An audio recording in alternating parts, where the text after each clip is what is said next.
Microphone should be turned off. And if a member of council wishes to speak, you should put the name in the chat room window below, and in the order that they are in the queue, and I'll recognize them. When you're speaking, please unmute your microphone and enable your video camera to be used. And also remind that all votes will be conducted with a recorded vote. Delegations will be attending today through teleconferencing, and they'll be recognized first by the clerk to set them up, then I'll recognize them. As usual with our council meeting, we have a mandatory recess at 3:45 and an adjournment motion standard at 6 o'clock unless we decide to extend otherwise. So with that, I would ask for confirmation of the agenda. Would someone like to move the agenda, please? Your Worship, Bob Hawkins, I move confirmation of the agenda subject to the following amendment.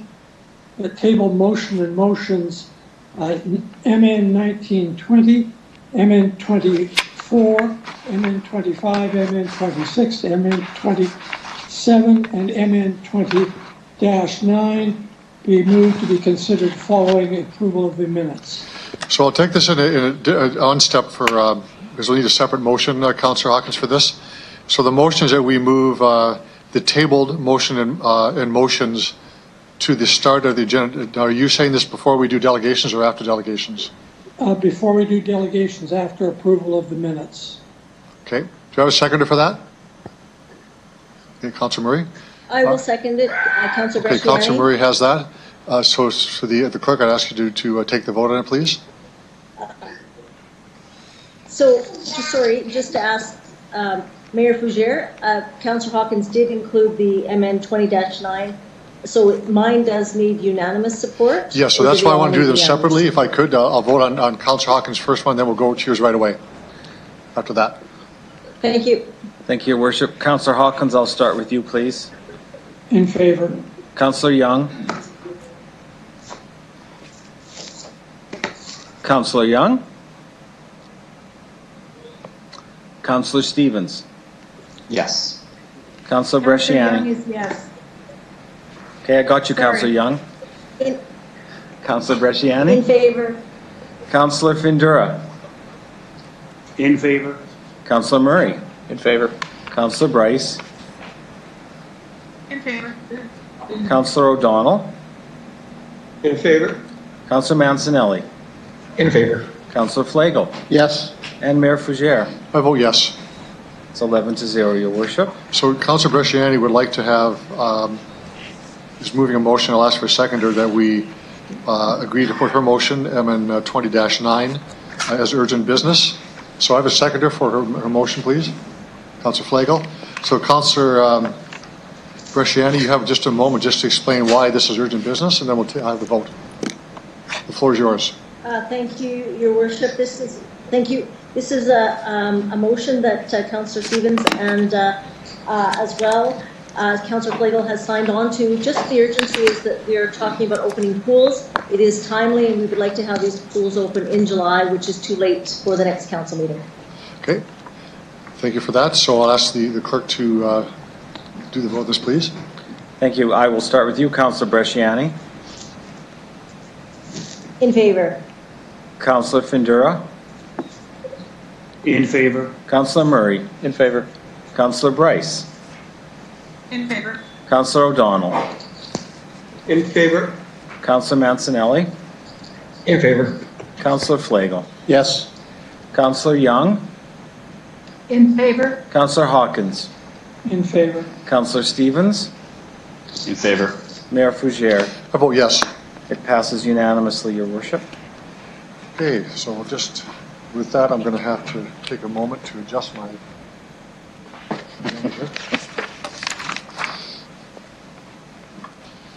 So could I have a motion, please, to adopt the minutes from the May 27th meeting of council?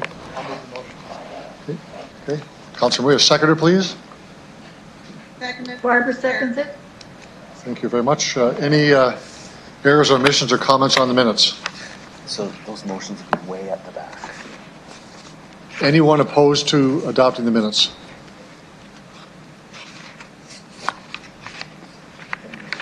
That's carried. So we're going to move over to the tabled motions and motions.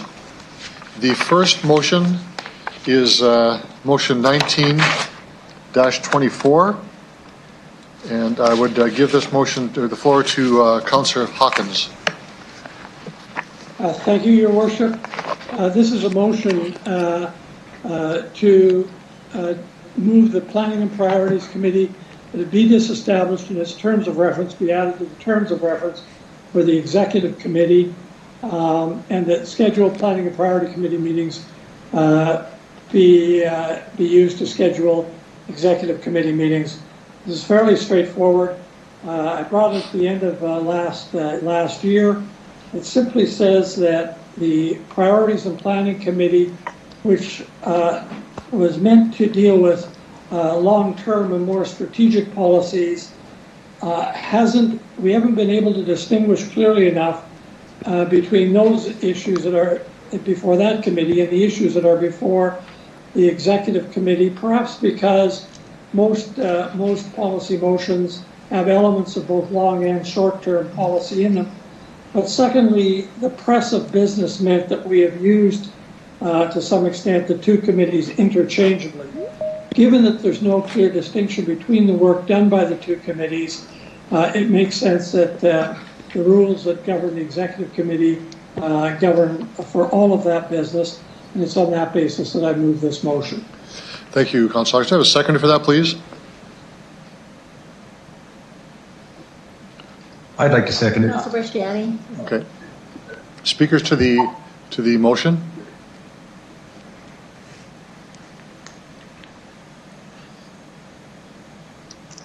Councillor Young. Thank you, Your Worship.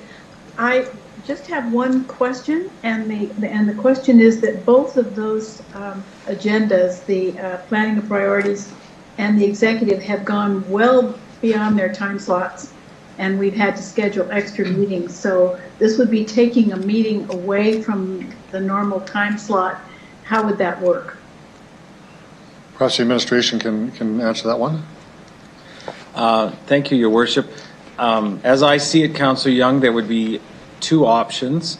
We would keep the time slot that is scheduled for priorities and planning as it stands right now, and rename it Executive Committee Part 2 or something.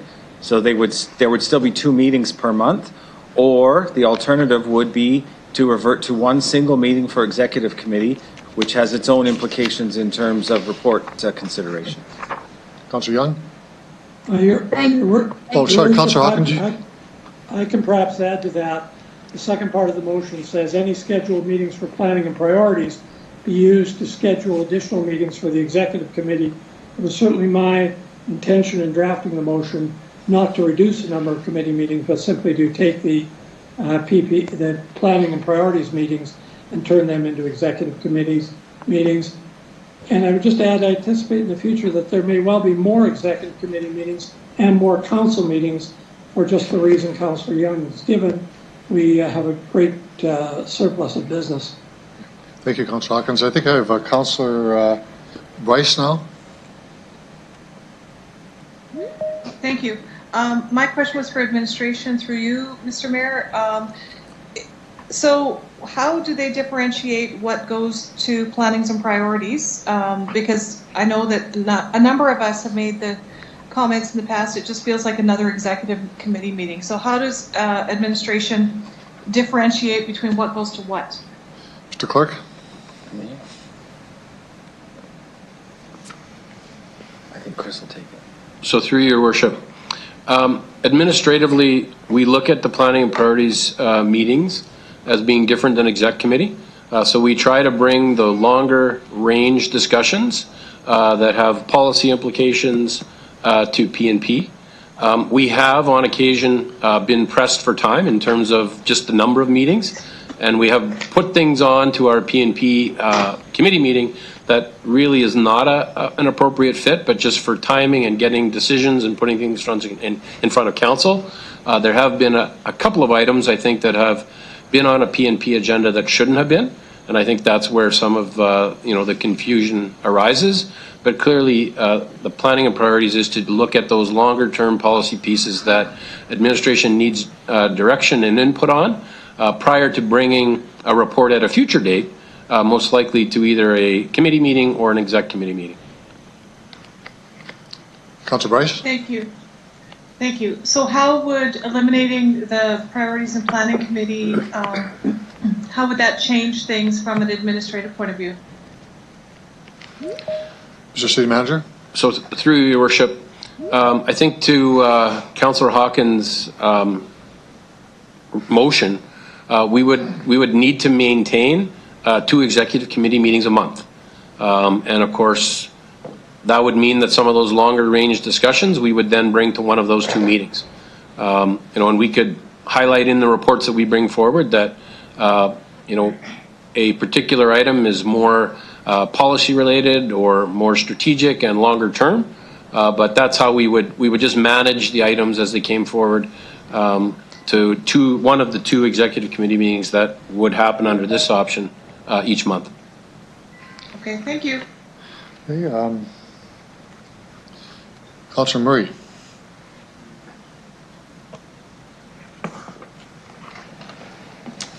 Thank you, through the chair.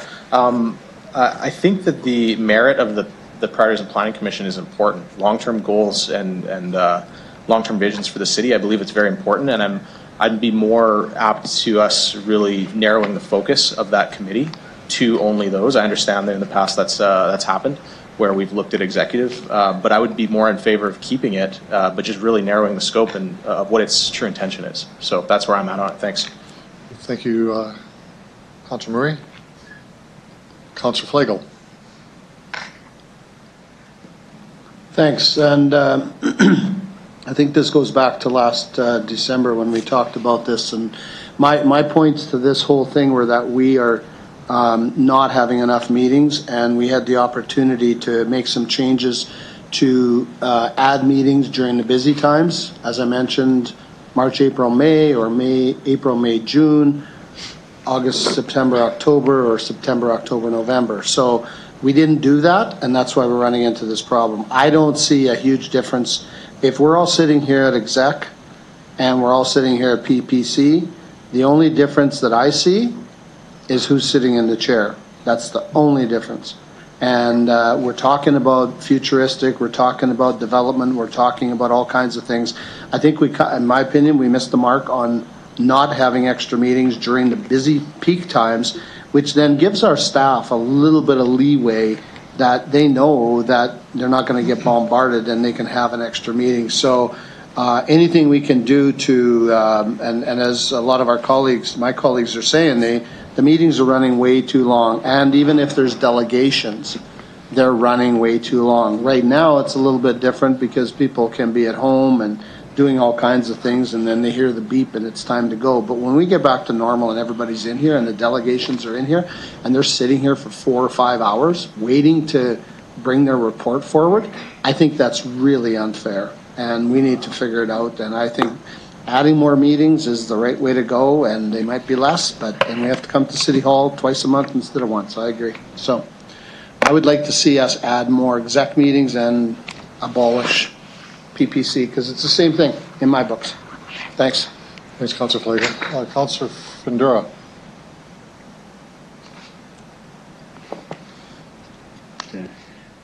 Thank you, Worship. Now with the planning, priorities and planning, executive, can we look at terms of reference? If we can look at what we can bring into the, like city manager mentioned, bringing in different things to planning commission priorities to debate, and then be ready for in the next meeting that we already have an idea of what's going on. This is something that we could look at and to. Well, I would see keeping it, because I mean we've always talked about having more. We need more meetings because some of the meetings are going way too long. We got a very important decision to be made, and that's the very end of the day.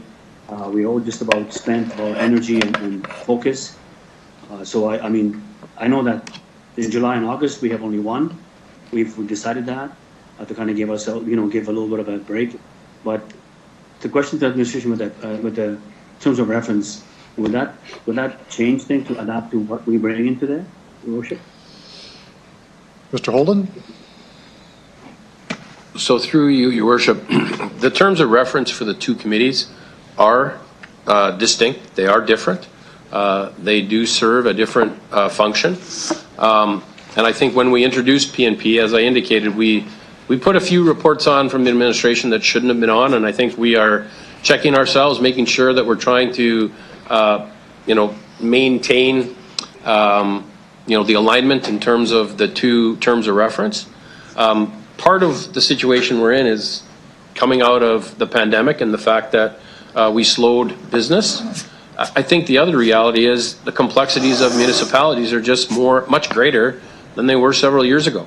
So, at some point, I think council, to Councillor Flagle's point, needs to look at the need for meetings and the number of meetings per month, and whether that's an additional exec committee meeting or whether that's an additional council meeting.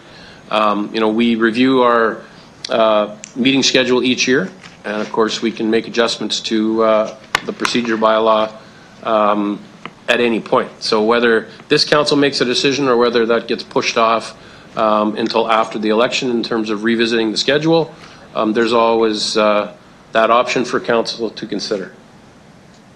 Okay. Councillor Pandora? Thank you. Yeah, no, good. Thank you. Okay. Councillor Mancinelli?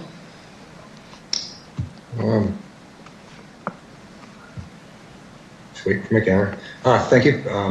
Through the chair, administratively, do we not have to follow a chain for things to appear to exec and then city council? And by adding an extra executive meeting, because we have used it that way, would it not take some urgency out of issues and give a little bit of a buffer zone for administration? Mr. Holden? So through your worship, obviously there is a bit of a science to scheduling. Even now when we have PNP meetings, we don't take those items to the next council. We take them to the council the following month. If you remember, the committee calendars that Mr. Nicol put in front of council some time back, when we looked at potentially having committee meetings on one day and then they would go to a council meeting, and then on a different day they'd go to another council meeting. So we're always trying to balance the timing of when something's in front of committee, the time of when it shows up at council, and of course the other important piece is, are we giving the public adequate time to be able to review reports, appear as a delegation, and in the situation of council, prepare a submission. So there is some science to kind of manage that and position the meetings so that we were considering all those elements. Totally. I guess my comments are, I think currently we have a backlog of current items, and it's hard to plan for the future and use the priorities in planning when you're too busy caught in the present. And with that frame of mind, I think I have to support Councillor Hawkins' motion. I think that by catching up the current workload and organizing will allow for better future planning. Just my comments. Thank you. Thank you. Councillor Bresciani? Thank you, Worship. The volume is kind of cutting in and out. I'm not sure if other councillors are having that, but when people are speaking, it's cutting out. So I'm not sure if anyone else is having that technical difficulty, but I may stop using the camera. But my comments on this, when we decided and talked about this, we thought that executive was going way too long, and that some of the things that were coming there maybe could be moved to another meeting for discussion. But I need to ask administration, and one other point that was talked about when we've been talking about these meetings is some of the stuff that was brought, should it be talked in private and should it be talked in public? And that's where a bit of the confusion also was. We said, well, some of these things we're already talking about should be more in public forum. So I guess I'd like to ask administration, when we are looking at talking for projects and things down the way, isn't it easier to put it into this committee rather than into an executive number 2 for communication to the public, but also for staff? If you can just, I would like to know if it's easier that way or either way does not matter through chair. City Manager? So through your worship, we're still in the first year of the planning and priorities, and I think it is taking administration and council a little bit of time to adjust. There should be a clear distinction between the meetings.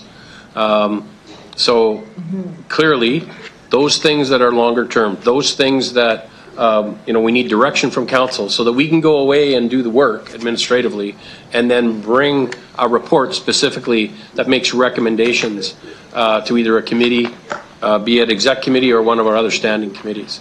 Part of our reality is we have a lot of business on our docket right now. We just met as an executive the last few weeks and said, we need to do a better job of limiting what we're putting in front of committee and council for discussion, because we simply will not get through the agendas. And there are some very important items.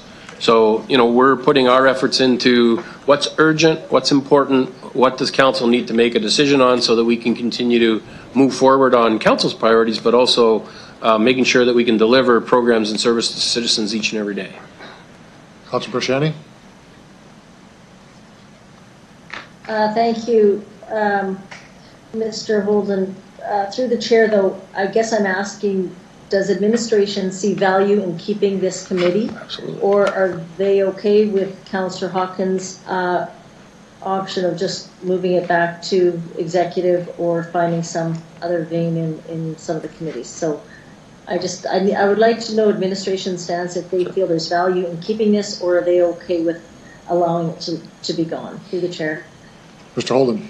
So through your worship, we see value in keeping the Priorities and Planning Committee. At the end of the day, council is going to, dictate what the schedule of committees looks like.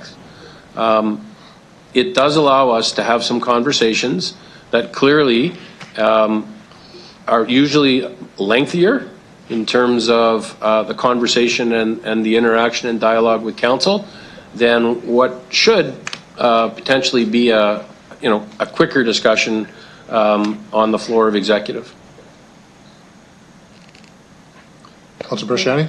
And through the chair, can I just ask, how do, say if someone brings something forward, would they, on a thought, maybe transit or whatever, and they want something to come to this committee, is it all handled the same way through the clerks and then that way it gets on the agenda, or how does that work for this committee? Mr. Holden?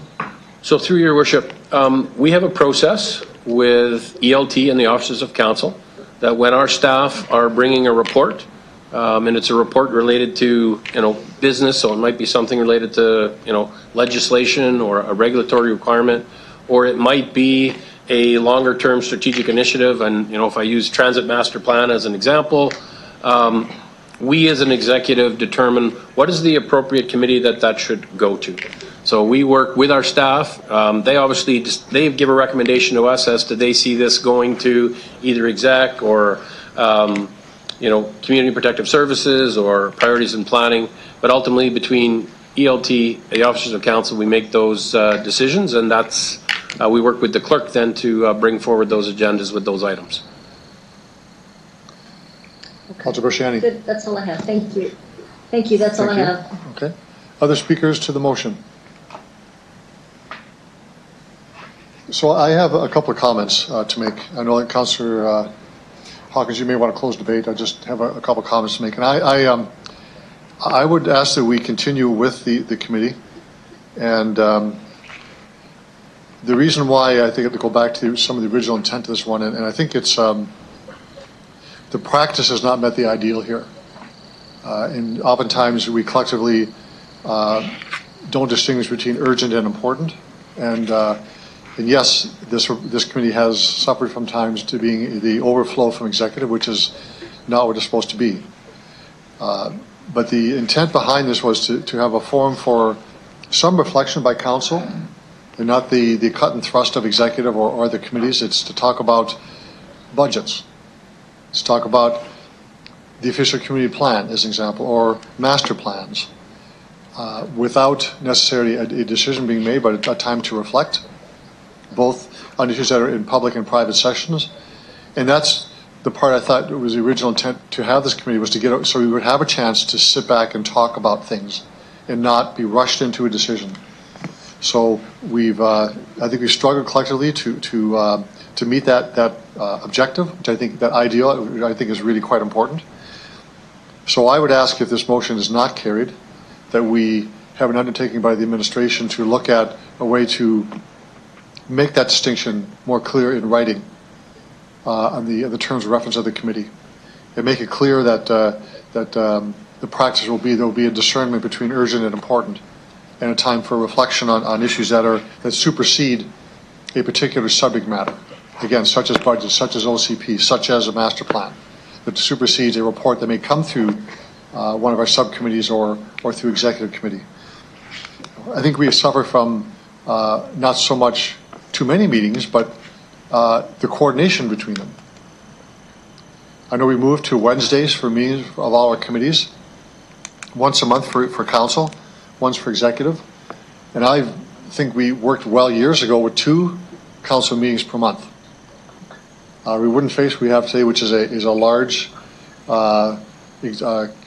agenda that could well go into tonight, or maybe we'll stop before we're finished. That by having that safety valve of 2 council meetings, 2 executive committee meetings, we move those ideas or those agenda items forward more quickly, and but we still would have time with this committee to have that reflective time to think. So I would ask and hope that we could have the committee continue on. I believe the last meeting of this committee, unless we say otherwise, is September, and that's it, to the city manager. Through your worship, that's correct. Perhaps we can have our discussion at that meeting about going into the future, what that would look like. So I would ask members to please continue with the committee and allow it to move forward in the way it was originally functioned and defined to be. Councillor Hawkins, do you want to close debate? Thank you, Your Worship. Yes, I do. I've appreciated this discussion, and I think this discussion has demonstrated how there is no meaningful distinction between the 2 committees. And I don't see a time in which the practice is going to meet the ideal. I think the practice will always be, given the complexities of municipal business, that we will have urgent, more important items that need decisions being brought to Planning and Priorities Committee or to Executive Committee interchangeably. I think the effort to make the distinction between sort of what is a philosophic long-term discussion and what is a more pressing urgent business will itself consume time and engender debate that goes nowhere. So that I think that the better move here is to have all meetings under the rules of Executive Committee, understanding that, as the 6 months have shown, the Executive Committee will sometimes be involved in bigger issues, sometimes be involved in smaller issues, but I simply can't see a time in which there won't be urgent matters that, because of their pressing, won't be brought to Planning and Priorities. And I don't want to see a jurisdictional fight go on about which is right. So I think that the better move here is to move to Executive Committee meetings. If at some time in the future there are less urgent matters, there is time for long-term reflection that doesn't lead to decision, I think we could revisit it then. But for right now, the reality is what overtakes the theoretical distinction, and the reality is we are going to have a lot of pressing business in the next 6 months and the next year, just as we've had in the last 6 months. And it's for that reason that I brought the motion, and I'd ask for council support. Thank you, Councillor Hawkins. You closed debate, so I'll ask the clerk to do the roll call, please. Mr. Clerk. Thank you, Your Worship. I will start with you, Councillor Hawkins. In favor. Councillor Young. No. Councillor Stevens. In favor. Councillor Bresciani. Opposed. Councillor Findura. Opposed. Councillor Murray. Opposed. Councillor Bryce. In favor. Councillor O'Donnell. Opposed. Councillor Mancinelli. In favor. Councillor Flagel. Yes. Mayor Fougere. I vote no. The motion is defeated 6-5, Your Worship. Thank you very much, everyone. Okay. We'll now go on to Councillor Hawkins' next motion, roll call recorded voting. Councillor Hawkins, the floor is yours. Thank you very much. I just introduce this by saying that this is a motion to require roll call voting. I'd ask for a seconder and I'll give my reasons, and then I'll ask the clerk for an explanation as to how this could take place. Seconder for the motion, please. Second. Okay. Seconder, Andrew. Councillor Murray had that, okay. Thank you, through you, Your Worship. This is fairly straightforward. There is no more democratic obligation than for us to be transparent, each of us as a representative of our electorate, in how we're voting. And a roll call vote establishes that transparency. It also eliminates confusion by voice votes or handheld votes about how people are voting. Most if not all, I know of no other major council that doesn't do roll call voting for the record, and it's for that reason that I brought the motion. I'd ask the clerk to explain exactly how this works. I've confirmed with him that the technology exists to enable us to do this. Mr. Clerk. Thank you, Your Worship. With respect to Councillor Hawkins' question about how this would work, essentially you would be given an electronic keypad or some device whereby you would be then called upon to vote for each item that was on an agenda. How it works, and at least how I've experienced it in two major cities, that being Edmonton and Toronto, is that the screen remains blank while you're voting. The only thing it does is it prompts the chair if someone has yet to vote. And then when everybody has voted, the chair of the meeting pushes a button and the screen lights up, and then it illustrates where everybody has voted yay or nay. And so it is essentially a secret vote every time, and it's illuminated once all members have voted. And we could do it for committees as well. Councillor Hawkins. Thank you very much. I just conclude by saying that we've had roll call voting now through the time of COVID, and it's worked very well and hasn't made our meetings any more clumsy. So I think this is a more democratic, more transparent way of dealing with voting, and I'd ask for support. Thank you. Before I go to Councillor Stevens, I see that Councillor Massinelli has a point of order. That's okay. The moment's passed already. It'll be fine. Okay. Councillor Stevens. Thank you, Your Worship. This certainly has my support, long overdue. I did have a question about the electronic voting that's been covered. One thing I'd like to say about how administration has handled COVID is that we learned really quickly how we could actually change on the fly. So I think this is long overdue, and I would look forward to that secret ballot process that would then illuminate how we voted in the end electronically. Thank you. Councillor Bresciani. Thank you. I want to say thank you to Councillor Hawkins for bringing this forward. This is something that I have been thinking about for a while. When you go back to reports and read, there was nothing there. It was just that it was either lost or supported. So this is good governance, and I think it's on record, and I think it is absolutely something that we need to move forward with. So again, I appreciate it. And I think the technology, if we can do that, I know when we invested dollars in this communication system, I thought that was a part of it that we were going to be using or could have been using at some time. Can I just ask the clerk, do we have that access right now through the chair? Mr. Clerk? Just clarification from you, through you, Your Worship. When you say excess, Councillor Bresciani, you mean are we available to implement it sooner rather than later? Access to now. Yes. Mr. Clerk, I'm asking the fact that I understood that when we purchased this technology that we actually had the technology to vote through the system already. So if you can just respond. Yes, Councillor Bresciani. That's a fair comment. The technology was available, it just hadn't been chosen. Council didn't indicate that they were wanting to do that at the time. but the technology certainly has grown in the interim period, and particularly now with advancements after the COVID crisis. Councillor Brashani? Thank you, and thank you. And when would this be started through the chair? Mr. Clerk? Well, the first thing we have to do is we would have to get the procedure bylaw changed to accommodate this. And so it won't be happening right away, but I would imagine perhaps 2 months could be at the earliest. We'd want to ensure that we have the testing done, but we just have to make sure that we have the requisite authority done through the procedure bylaw authorization by council. Great, thank you. Again, I know many other cities do this, so I think we're right on track. So thank you, that's all I have. Thank you, Councillor Brashani. Councillor Flagel? I'll take my package now, Joe.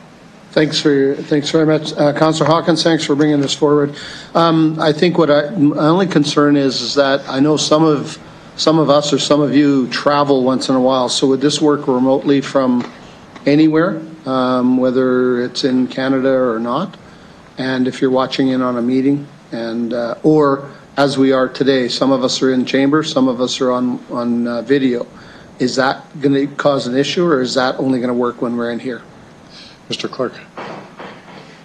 Through you, Your Worship, my understanding of it is that this is connected to our system, so regardless of where you are, you will be able to vote by remote technology. So through the iPad would be everything? Yes, or whatever functional piece we give you. Right. But it is linked to the system we're on, so it will work remotely. Good. Yeah, I just wanted to make sure, because even staff wanting to weigh in on different things from everywhere, or us, if we're away from a meeting, can't make. I just want to make sure. Perfect. Thank you. Thank you, Councillor Flagel. Any other speakers to the motion? So I have a couple of questions, or one question actually. Mr. Clerk, you mentioned, I thought you used the term that it's a secret vote. When you talked about on the screen, that would defeat the purpose of having a recorded vote. You'd want to know who votes in which way. So it is not a secret vote. No. To clarify, Your Worship, it isn't a secret vote. It's a secret voting process. It's anonymous while you're voting. When the vote is called, when all 11 members have indicated or confirmed that they have voted, the chair of the meeting pushes a button, and then it will show for the record who has voted yes or voted no. Okay, that's good. So I support the motion. I think it's great to have this. We've been doing this already. And in the interim between the time we have this new technology, we simply do our recorded votes as we do now. So we'll be able to follow this up by both the intent, not the same technology, but certainly the intent of transparency. So I support this. Councillor Hawkins, do you want to close debate? Nothing further. Thank you, Your Worship. Okay. Mr. Clerk, you want to do the recorded vote, please? I will start with you, Councillor Hawkins, again. In favor. Councillor Flagel. Councillor Mancinelli. In favor. Councillor O'Donnell. In favor? Councillor Bryce. In favor. Councillor Murray. In favor. Councillor Findura.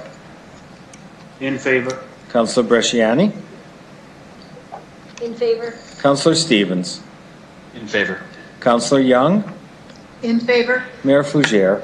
I vote yes. It carries unanimously, Your Worship. Thank you very much. So we'll now go on to motion number 5.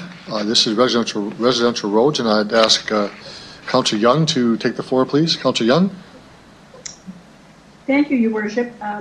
This asks for a report on residential roads and what's happening with them. We haven't had a report with all the stats of how we're doing by ward, moving roads out of the poor category toward medium and excellent.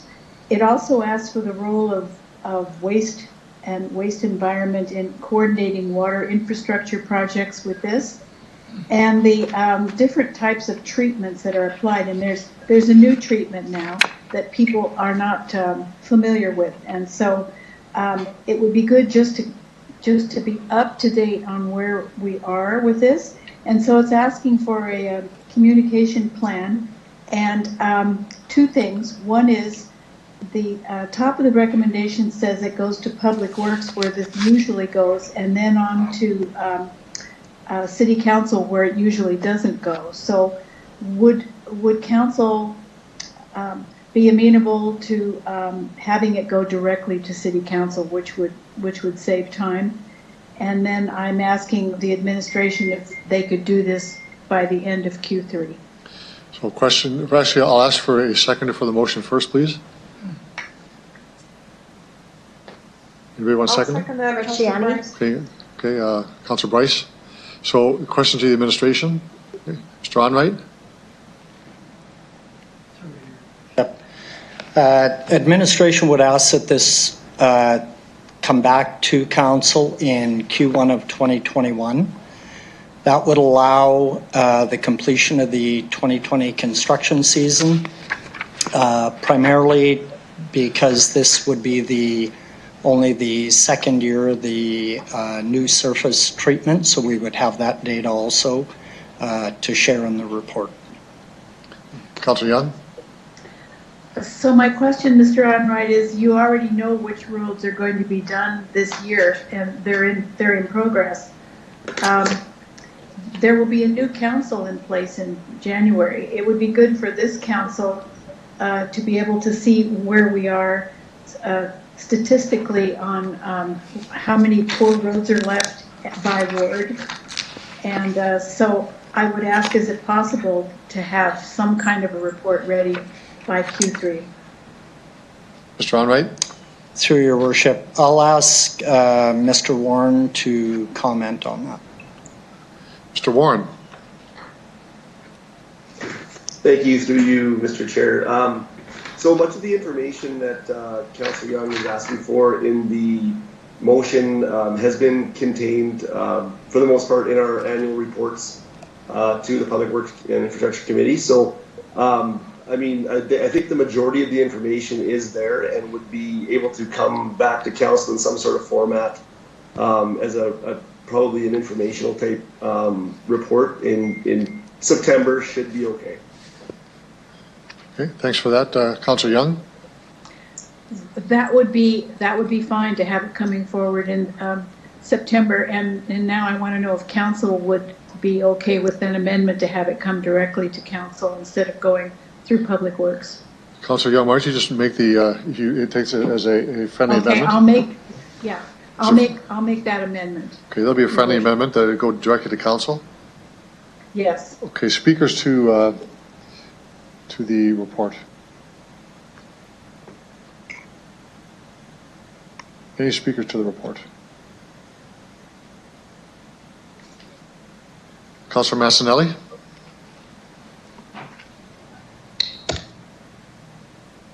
I'm just waiting for my. Just a question to follow up on point 1, the condition of the residential roads by ward that are rated from poor to excellent. The indication is that we've had that information. I don't recall a breakdown of the entire wards the entire road network in my ward broken down to how they've been rated and assessed. Has that been released to me and I missed it, or is that, am I inferring the wrong information I'd be getting? Mr. Onright? I'll ask Mr. Warren to comment. Mr. Warren? Thank you, Mr. Chair. So we do have that information, and I do have a graphic available to share from the most recent surveys done and condition assessment. So that information could be shared. I believe it has been shared through previous reports, but as council is aware, there is a lot of information typically shared, so it may have slipped through the cracks. But we do have that information currently. Is that information that can be shared with the residents generally to know what their roads were rated at and how it aligns with the rest of the city? Has there been thought given to sharing that openly? Through you, Mr. Chair. So the information that we do have that information, and typically how it's been shared is a breakdown in terms of percentage of the condition of the roads within each ward. So it's been more an assessment overall of the condition. But that's how I remember it. Sorry. But I think that it is something that that we could share because we do the assessments annually and we do update that. So when we do get service requests asking when when a road would possibly make the list in terms of the residential road renewal program, we do share that information with the residents. So that is something that we could share in the future. I think that'd be helpful to share it openly and have people understand how things line up. Thank you. Okay, thank you, Councilor Massanelli. Councillor Bresciani.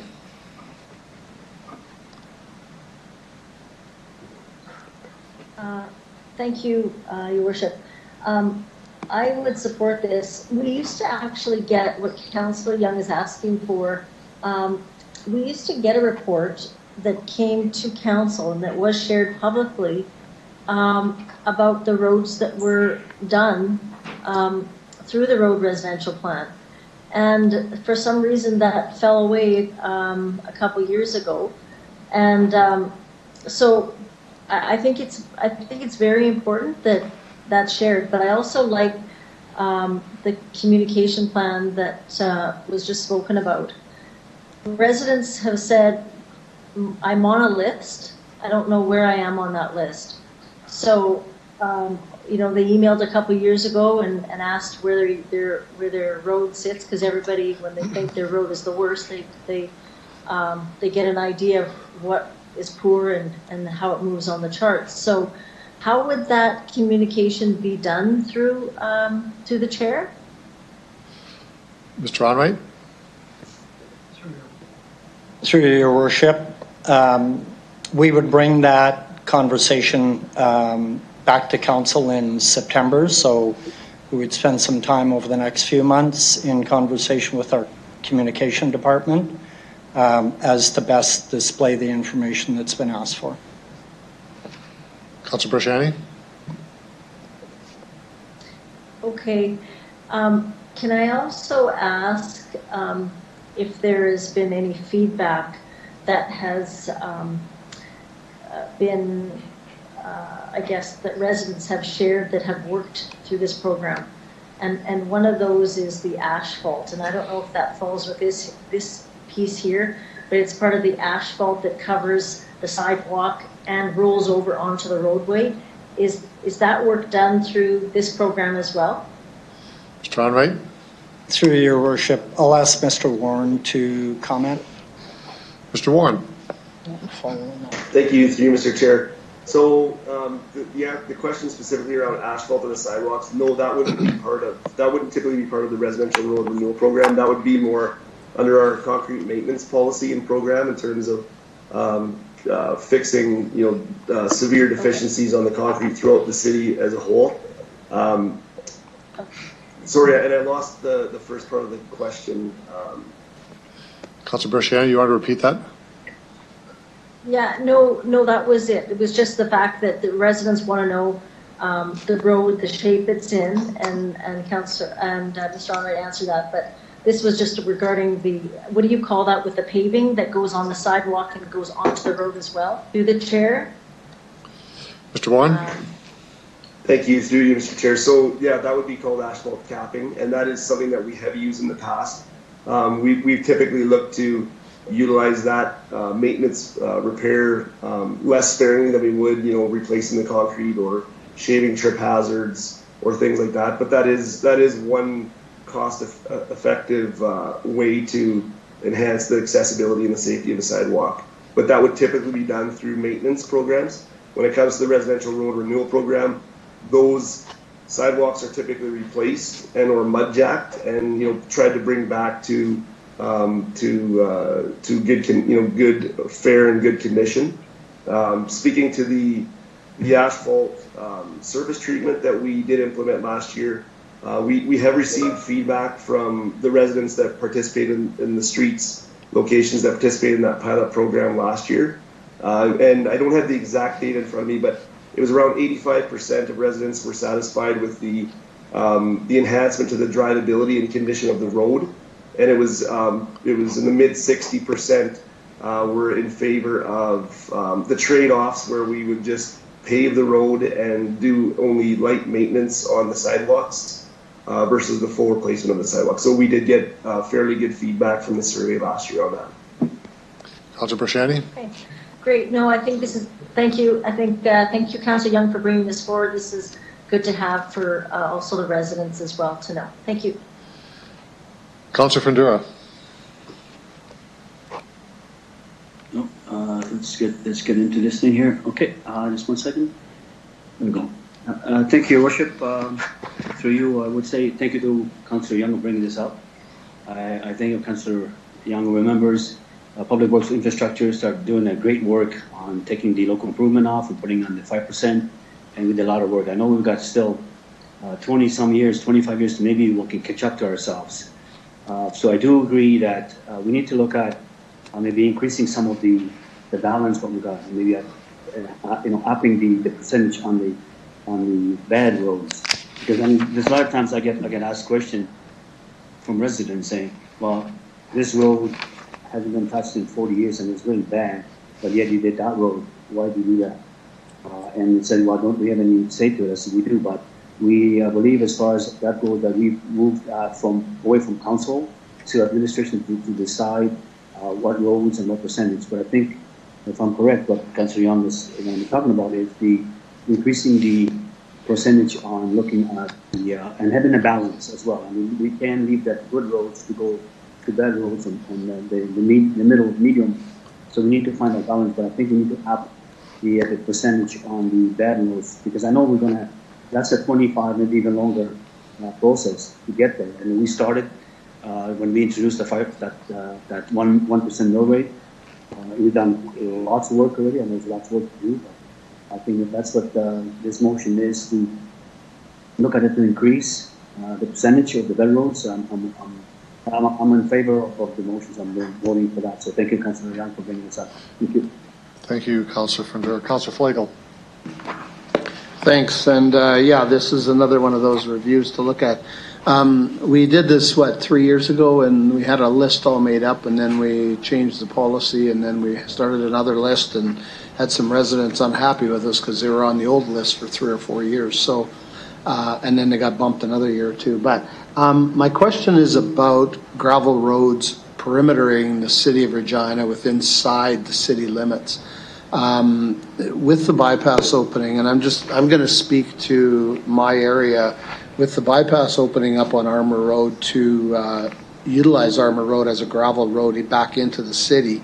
Skyview people, Councillor Mancinelli's area, Maple Ridge, Lake Ridge Addition are getting pummeled with semis, trucks, all kinds of different service vehicles.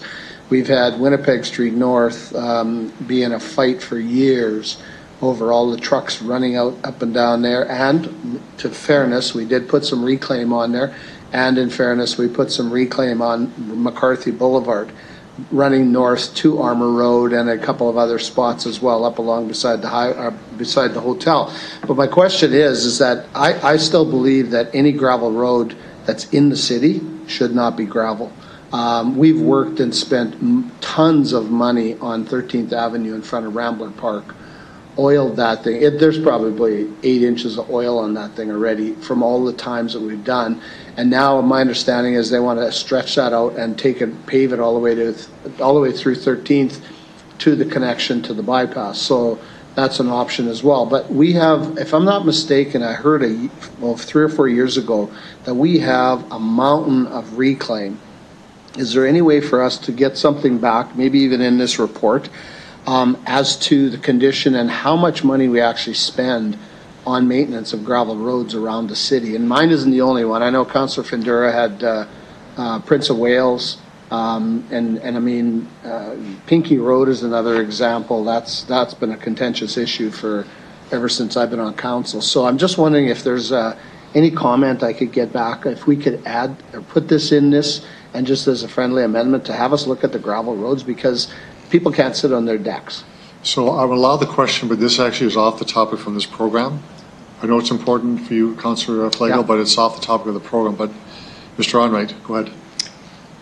Through your worship. So, Councillor Flagel, you are correct. There are a number of gravel roads within city limits. We are looking at, for the 2021-2022 budget, we're going to be doing some work at the end of this construction season that will look at the gravel roads and the treatment that we provide to those gravel roads at the current time. We have a few areas where we would like to enhance that treatment for the simple reasons that you have noted. So I would ask that we be allowed the time to bring something forward doing proper analysis and costing for it, that would not fall within this time period to bring this report from Councillor Young forward. Appreciate it. Thanks. And one other quick thing is that I think the part of the program that I like is that when you have a road that's 35 years old and you go and skin it, plane it, and then recap it, I think that's brilliant on the part of the administration because it saves $200,000 to $300,000 per kilometer of not having to dig out. So I think that's always been a good thing in my mind. Some of the newer areas that are 35 years old are getting new roads, but it's like spending $1 today or waiting 5 more years and spending $5. Let's spend a bunch of dollars and fix a lot of the roads, and we've got the other money to do this. So I wait for this report, and whether it comes back it's coming back next year? September. Okay. Oh, September. Okay. Yeah, I'm good. Thanks.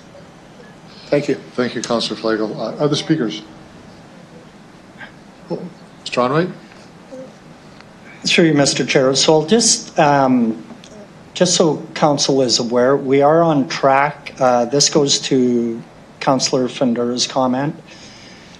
We are on track to hit the 85% of the roadway system by 2026 on the current program that would put the road conditions in fair or better condition. So,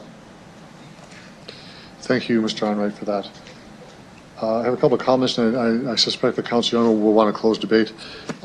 Support the motion 100%. I think it's moved our backlog of residential road reconstruction and making them better in so many different ways. And recall the years we've had our dedicated mill rate to fund this. Having 85% of the streets done by 2026 is remarkable compared to where we started out at the very beginning. So it's a great program. It's clearly funded properly. It has been adjusted over time to make it more flexible and to do that recapping much more easily. So I fully support that. The key to me, aside from the program being well constructed and put together, is a communication plan to inform citizens. That to me, I think, is important. Sometimes you get lost in the shuffle of the things that we're doing as a city, but the feedback that I receive from people who are pleased with work being done is important, but also questions about where is their street out on the list, and sometimes concerns that it isn't at the top of the list, which is understandable. So I do support the report and look forward to seeing what comes out in September. Councillor Young, do you want to close debate? Yes, I do. I would like to clarify that this is asking for the condition of residential roads by ward, and if you bring forward a list of roads so people see where their road is on that list, that would be concurrent with this recommendations. I am not suggesting that people be told what year their road will be done, because that's impossible. The year depends on the contractors that are available and the weather and other things that may happen, and then people get really upset when their road is supposed to be done in 2021 and it doesn't get done in 2021. So I just want to clarify that this may show you what category each road is in, but it won't tell you the year that it's going to be done. It's actually true. It may show in the year's budget, though, but not the years after that. Yes. Right. So you've closed debate, Councillor Young. Thank you. Yes. We'll do the recorded vote, Mr. Chair, Mr. Clerk. Thank you, Your Worship. I'll start with you, Councillor Young, please. In favor? Councillor Hawkins. In favor. Councillor Stevens. Yes. Councillor Bresciani. In favor. Councillor Findura. In favor. Councillor Murray. Councillor Bryce. In favor. Councillor O'Donnell. In favor? Councillor Mancinelli. Yes. Councillor Flagel. Yes. And Mayor Fougere. I vote yes. Passes unanimously, Your Worship. Thank you very much. The next motion is on water affordability, and either Councillor Stevens or Councillor Findura can introduce this motion, please. Great, thank you. Councillor Stevens, I'll take that. Okay. I'll start off. So I'm just going to pull it up. All right. Well, thank you. I guess since Councillor Findura is already on this, I assume that this has a seconder already? I'll call for the seconder for the purpose of the vote. Seconder? I'll second that. Okay, Councillor Findura. Terrific. Well, thank you very much. So I think every budget we talk about affordability, usually in the context of taxes, less so in the context of water and sewer, and that's what this focuses on. A couple years ago, actually a year and a half ago, a third-party report was conducted that showed Regina had some of the highest water and sewer rates in Canada, and that has to do with the quality of both treatment of sewage as well as the water that we drink. So just to be clear, this isn't a criticism of the utility model or the sustainability of that model. It's the reality that water is becoming less and less affordable, and certainly less and less affordable for a growing number of Regina residents. The first thing I would like to do is to amend the resolution to go from Q1 to Q3 of 2021. And this, the motion essentially asks for three things. One, on options for means testing. This isn't asking for any financial commitment. It's asking for a set of options. And I think one of the responses will be, well, this isn't our jurisdiction. Well, it is. And in fact, we already do means testing for leisure passes and bus passes. So there's a system in place, and we have that connected to low income as a benchmark. The other element of this motion looks for us to develop a very focused advocacy strategy. Often we raise concerns at meetings about what we should ask the federal and provincial governments to do. This is asking administration to put together a focused approach that could perhaps advance through municipalities of Saskatchewan, our own advocacy, but really to ensure that the sustainability of our water infrastructure remains intact and identifying the unaffordability of water for a growing number of residents. So this really has two parts. One is for the city to look at its own means, and secondly, advocate for changes at other levels, which is desperately needed. Now, to that point, the motion implicitly acknowledges the importance of the financial sustainability of our water and sewer system and the costing structure, so I don't look for that to change. We continue to invest substantial amounts of money. Now, the low-income portion comes in here. So if we're thinking about what is low income, I think many times people would assume that this is someone who's living on income assistance. It is not. And it ranges. And I think this is what's actually quite important, that the percentages of residents in our city that are low income is about 11%. It's a serious number. And I would suspect that it really concentrated in certain communities like Heritage, North Central, and Al Ritchie. We know that children are more likely to be affected, and we know that single-parent households are more likely to be affected by low income. To give you a dollar figure, if you're a household, 2 children, 2 potential income earners earning $40,000 or less, you're low income. You wouldn't think that, but that's the case. So ultimately what this is asking for is an approach that can identify this growing problem in our community. And I suspect when we come out of COVID, that this is going to get worse. And certainly we're going to see increases to water rates in the future if we're going to maintain our own approach and model here. To go back to the question of how many and what the scope of this would be, and this is what I really want councillors to think about, is that about 27% of persons living in lone parent families had a higher rate of low income at about 27%. It's a serious number. So this isn't a small population in our community. And low income residents are more negatively affected by this than anybody else, and certainly more negatively affected than if we were to increase property taxes. So this is a serious social issue and an affordability issue that ties into us maintaining our water infrastructure. The final point I'll raise is that economic growth and development isn't going to make this problem disappear. I think the problem is actually going to get worse for many reasons. And the low-income population in our city did not shrink during the boom years. I went from about 2005 to about 2000. Councillor Stevens, you got half a minute to go in your time. Yeah. In fact, I'll just rests there. I think in terms of making sure water is affordable for residents in this community for a growing number, I think we need to have options on the table and give future council some wiggle room and some advocacy pointers to work with. I'll leave it at that. Okay, we do have speakers. First one is Councillor Murray, I believe. Thank you. Thank you through the chair. My question is on something that was elaborated to during Councillor Stevens' preamble, and it was the means testing for transit. Can you just elaborate on how we go about that, or to what degree we do means testing for transit? Mr. Onwright? Through your worship, I'm going to ask Mr. Bells to comment.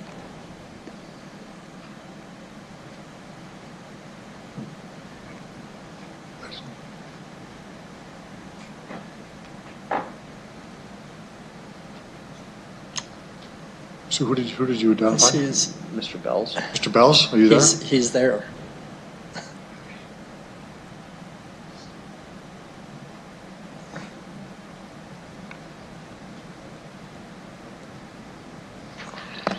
Okay. I don't know. Would you use someone else that can answer the question then? I could pose it more broadly. Is what's the framework of how we do that? We're not a level of government that that measures, taxes for based on income, but I'm just wondering what the framework is whenever we're looking at means. Mr. Onwright? Through your worship. So I'll go back to the transit and paratransit means testing. So these are both provincial government programs. And they're a grant based on the criteria they have set forward. So I just forget the exact number, but we do on both sides, paratransit and conventional transit, get a grant fund once we provide the data. And I'm not sure if the provincial government pulls the information out of their system, which is where I think it comes from. Mr. Bells, if he is online now, I will ask him to further comment. Mr. Bells?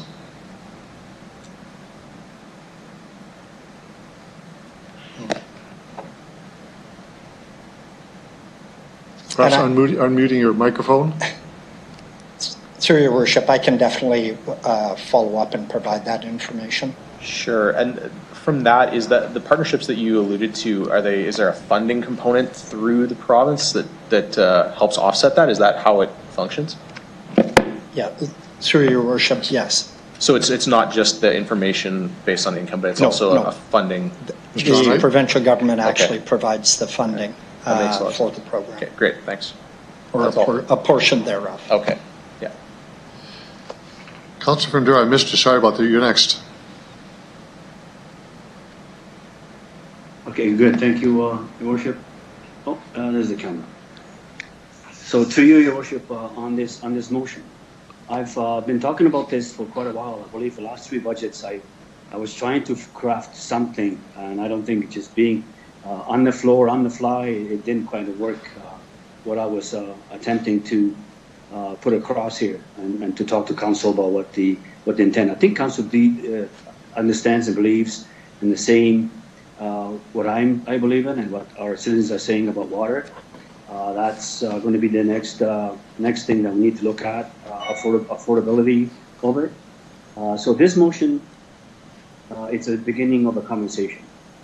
There are certain things in it that not necessarily what I was looking for, but there are certain parts in it that are there when description or recognition of what is low income, single parents, this percentage of our our seniors, and this. So there are some things in this motion, and so that's the reason why I am part of this motion.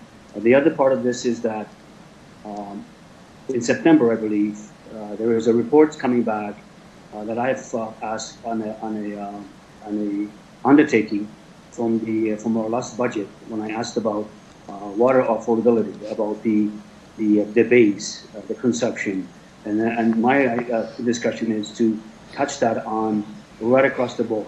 right across to the whole city of Regina, everyone, not just including, but this is a start. And I feel that I believe that this motion is touching on certain different levels, but there are parts of it that that's what I was looking for. We're looking for identifying what is the low income. So it's not necessarily a social system, but it's on 40,000, 50,000 single parents and all that. So that's where this is going. So I feel comfortable that residents will understand. This is just a report to find out, to get something started. I know affordability it's a question, it's a concern from residents all over, from commercial to residential, low income, whatever. We're all in this thing together, and that's why we need to start talking about this, because I know there's a lot of stresses. We got a lot of like 90 kilometers from where we get our water. There's a lot of moving parts in that. So this is the reason why I'm in a favor with this motion, because it sets a tone to going forward. There's a few more other motions are going to be coming forward after September. There's a few other things that are going to happen. We're going to see more, hopefully detailed, of how you divide where, what, and what's the, because I was talking about base, and I wanted to find out what is the base. How can we adapt that? So I know it's not in this exactly what has been asked, but I've debated. I've kind of I've debated with myself. Should I be part of this motion? But it's got some parts of it that it still speaks to what I've been looking at. I care about our citizens. I care about our people, whatever level. We have a diverse community, from low income, from education to whatever, and so we need to look at the whole package. Later on we're going to talk about taxation. So that's the point of this motion, is just to get the conversation started. Let's talk about the affordability. Let's talk about how we're going to pay for this going to the future, because this is not going to get any better. And I mean, there's maybe 5% or 10% of the population that maybe have saved up and have a good pension and all that stuff and good jobs. But there's many, many people out there that are having difficulties making ends meet. And we need water. We need good quality of water. We need safe water. But at the same time, we need to figure out how we pay for that. And that's the reason I am part of this. It might be not I don't want to exclude or change things around. What my intent is, and September will explain in the report where my thoughts are, and then council will see what numbers. We need to find numbers what the costs are, because I mean. Councilor Perdue, you've got about 30 seconds left in your time. Okay, I'll finish. We need to find out the costing of it. I understand that we can't just shut the taps off and say, okay, you're not going to pay any more than this. We still have to pay operations and all that stuff. That it's a costly venture. I understand that. We need to have safe. It can poison anybody. Water has to be safe. But at the same time, we need to find a balance. Because going to the future, we're going to need to find a balance. And that's the biggest challenge, is that affordability. So thank you, Worship. Thank you, Councilor Fandera. The next speaker is Councilor Massanelli.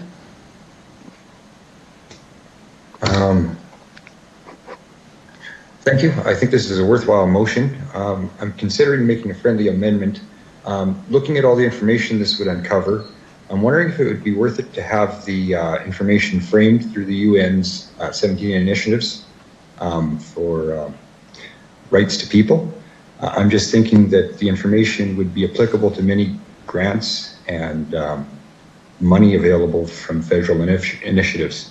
And I wonder if that could be a point to have it framed in that way through the UN initiatives, if it would be worthwhile, through the chair to the mover. I'm not sure I understand what you're asking, Councilor Massanelli. You're asking for the scope to be much wider than just water to every other service?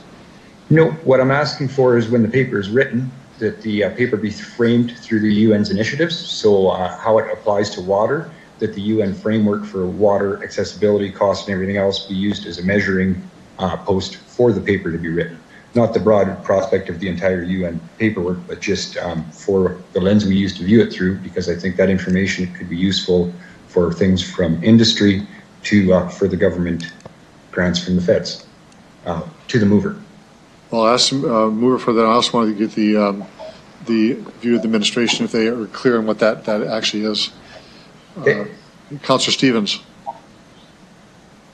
Yes, through the chair, absolutely. So, Councillor Mancinelli, I believe that you're talking about the United Nations sustainability goals specific to the right to water, clean water, access to water, etc. So, absolutely. I don't know how to frame that specifically other than in language that administration would use UN sustainability goals as a benchmark when they're crafting this policy. Certainly, I would support it. It's something we can use. I think you spoke it properly, and thanks for the proper explanation. I'm glad you caught on to what I was saying. I just think that using that framework would go further for when it's applied to different venues. Thank you. Thank you. I'm going to suggest to the administration comment on this one that they can just simply do it as an undertaking to put those pair of glasses on, if you will, to review that and comment on that. I don't think anybody would dispute the fact that we have we see water, wastewater is essential for our growth and for our community. So, to the administration, they want to comment. Mr. Holden? So through your worship, I'm going to say that we will undertake that, and we'll look at that with that lens in mind as Mr. Onright and his team prepare the report. Thank you very much. Mr. Lacey, sorry. Mr. Lacey? No, Mr. Lacey and his team. So we'll move on to our next speaker, then that's Councillor Flagel. Thank you. And I'm just wondering if the detail of the water report is going to oversee the transit report. Are we maybe not better off to have these as two separate? Because they don't really work in the same vein, do they? Or am I missing something? First of all, to the movers, I guess. Councillor Stevens, did you hear that? Yes, I did. Thank you. So to clarify, when I referenced that in the report, the city currently has an affordable leisure pass and an affordable bus pass beyond what Mr. Onright mentioned. So I'm not trying to wrap them up into the same program. What I'm saying is currently the city means tested residents. If you're applying and you have a family of a certain size and you make under a certain income, you can get a leisure pass or a bus pass for less. Does that make sense? Okay. So I'm not asking for this to be wrapped up. We already means test for bus passes and leisure tests. So you kind of want it for all. Benchmark. You kind of want this for all city services, almost. Well, it's specific to water bills. Okay. It's specific to water bills. But transit isn't. If I could, through you. Well, I don't want to debate between the two of you. Yeah, no, I think what he's saying is that there's a way of a means test. Okay. That can be used as a benchmark for this. Okay. Not that we want to blend them together. Thank you, and thanks to you, Mr. Mayor. Through the process, do you have a number in mind that, you know, if this person's water bill is $80 today, are you looking for it to be $60? Is there a benchmark out there that you've maybe come across in terms of another municipality that has looked at this? To the administration, Mr. Onright, or the mover, or to Mr. Lacey, or the mover. Yeah. Who are you directing the question to? Whoever can answer that one, I guess, is what I'm just trying to get a sense of maybe the mover. First of all, are you looking to save $20 a household or $50 a household or $5? I don't know, per month. Is there a benchmark out there? Councillor Stevens? Through the chair, not specifically. I would leave that to administration. Okay. We use benchmarks of what we decipher to be affordability when we talk about housing. So I imagine if we use those benchmarks as well as Councillor Mancinelli's reference point of the UN sustainability goals, we can get there. I don't have a number. I want administration to balance this with means testing and still the sustainability of our water infrastructure. Sure. So I don't have a number. We need a framework in that sense. Okay, good. I'm good. Thanks. Okay. Next speaker is Councillor Bryce. Thank you. I'm just wondering from the mover if I could just find out what's the intent here? Is the intent to maybe talk to the federal and provincial government to see if grants are available, sort of like the bus pass and leisure pass programs, or is the intent for the city to subsidize lower income water bills? I'm just wondering what the intent is. Councillor Stevens. Thank you, through the chair. So the motion is twofold, and I would say quickly it's all of the above. One is an advocacy campaign and strategy about this issue. It's a growing problem across Canada. And secondly, yes, there would be something we can do internally, and it's perfectly feasible. We do it already for leisure and bus passes, like I said. If I were to venture, the city could think about whether or not we would waive or reduce maybe the base charge and keep consumption where it is, or vice versa. That's for them to build. But the question is, we have a benchmark of what is affordability. How do we deal with this and with other levels of government to help reduce the cost and the unaffordability of water? That's what I'm tasking administration to do. Okay, so thank you. Are you, to the mover, are you saying that those who can afford their water bill would automatically go up if we needed to subsidize those who could not afford that base tax to basically make sure that we have water, because it is expensive to bring water in from our water treatment plant or water plant? Councillor Stevens. Again, that's for administration to work on and to create that as a pro and a con in their risk assessment. We already do this on a great many things in the city. This is focused acutely on the most vulnerable economically, and predominantly children in certain low-income households. So yes, there is a distribution element, but that's for administration to craft and figure out how would this be costed, and perhaps linking up to grants or supports from other levels of government. But again, that's for them to work on. Thank you. So maybe then I'll ask administration through you, Mr. Mayor. So what other programs are we subsidizing as a city? We've heard that there's provincial programs for the leisure pass and the bus pass that's been alluded to. Are there other programs that we as a city subsidize for lower incomes? Mr. Holden?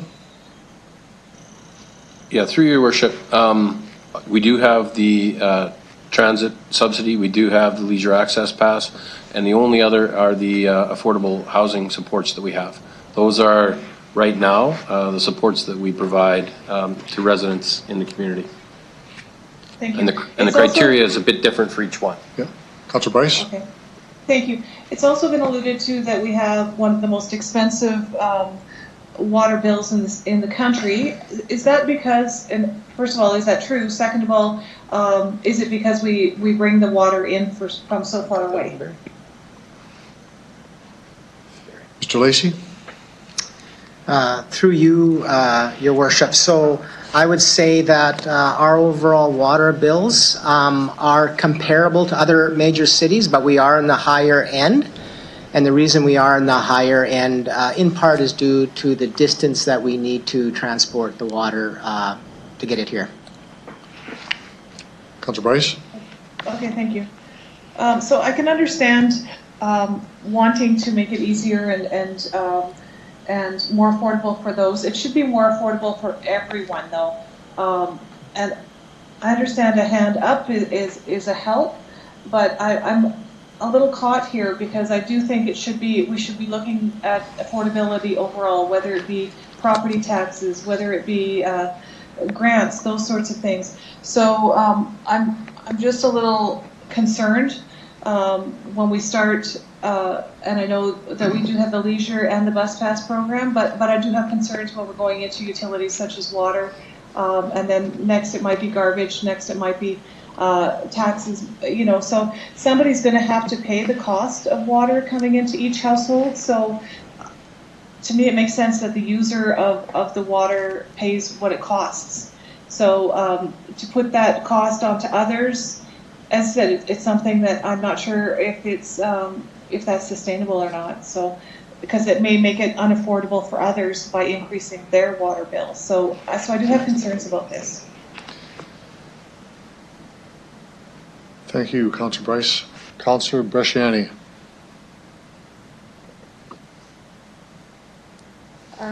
Thank you, Worship. Many of my questions have been asked. Councillor Bryce has raised quite a few of my questions in the fact that what's affordable? I guess that's the question. And I think that all depends on the user and the situation you're in. And just because we do some kind of an assessment for families, for low income that need transit and these other things, we have others that may not fit into that are deemed lower income earners as well, that have many other barriers they face. I really struggle with putting and designating people as low income and trying to find some supports to them, and risking that the other taxpayers would have to pick up that in order to pay for that, so their water bill would be lower. I don't think that's how we want to move this forward. I hope that's not what we want to do. I would hope that we would look at like grants and things like this. But I do have a question for the movers. Have you researched this to see if this was done in any other municipality? Through the chair. Councillor Stevens. Thank you. I couldn't find anything precise in Canada. The United States is more prevalent simply because of how catastrophic the effect has been. But I haven't seen anything specifically in Canada about this particular approach. So administration, again, is tasked with doing an environmental scan, evaluating those different options and different approaches with the same objective. But no, a specific municipality does not come to mind. Let's be the first. Thank you for that. I think one of the other things is that it really puts, I'm going to say, a bar between, people. All of a sudden, people then seem to say, okay, well, what does that mean? Can I get a discount? Those kinds of things. I think we really want to try and do this through grants. I'd also be interested, when we look at offer these other things, the transit and the leisure and all these other things, that's also funded, and I'm going to ask administration, through other taxpayers picking up that. Would that be accurate, or is it through grants? Mr. Holden? So through your worship, as Mr. Onright indicated, some of the transit passes that we provide are funded partially by provincial government. When you look at our leisure access program, there's a low income cutoff that we use in terms of the criteria for eligibility, and then it's some of that is a lost revenue opportunity more than it is an expense. So we're offering the facilities, we're supervising the program, etc. So it's really a lost revenue in some instances, and had that not opportunity be there, the participants wouldn't be able to access those programs and services. The other piece that hasn't been mentioned today is just our community investments. And, we invest a considerable amount of money to organizations then that do, work and provide programs and services in the community. So we tend, for the most part, to focus on supporting organizations that have an impact on the broader community than we do individuals. And that's where, the support for individuals, traditionally comes from either the federal government or the provincial government. Councillor Bershani? Yeah, thank you for that. I also know that people on social assistance, their utilities, they submit their bills, and they are covered. Some are covered for a portion. Was that in any of the research that the movers have found out? Councillor Stevens? Yes, thank you. So I'm not talking about folks on social assistance, although this could be covered, or it could be exempted. So there are income supports and other measures. We're talking about low income. This is not a disputed number. There are benchmarks that are federally and provincially and municipally recognized. It's not an argument over how that's defined. If one's on social assistance, there are programs and supports. I would like to say that is not catching up with the cost of living, and it's being clawed back. So even that's inadequate. But yes, it has been looked at, but I'm deliberately broadening it beyond just social assistance like the bus pass. It's about a measure of low income and a benchmark we can work towards that's better than that. Councillor Bershani? Okay. My worry is just determining that fact of what's deemed low income, and I understand the intent behind the motion, that we want to see that our water rates and stuff like that, yes, they are high, but as Mr. Lacey said, we're not the highest, but there has to be maybe some work done there. but I agree that it should be across the municipality.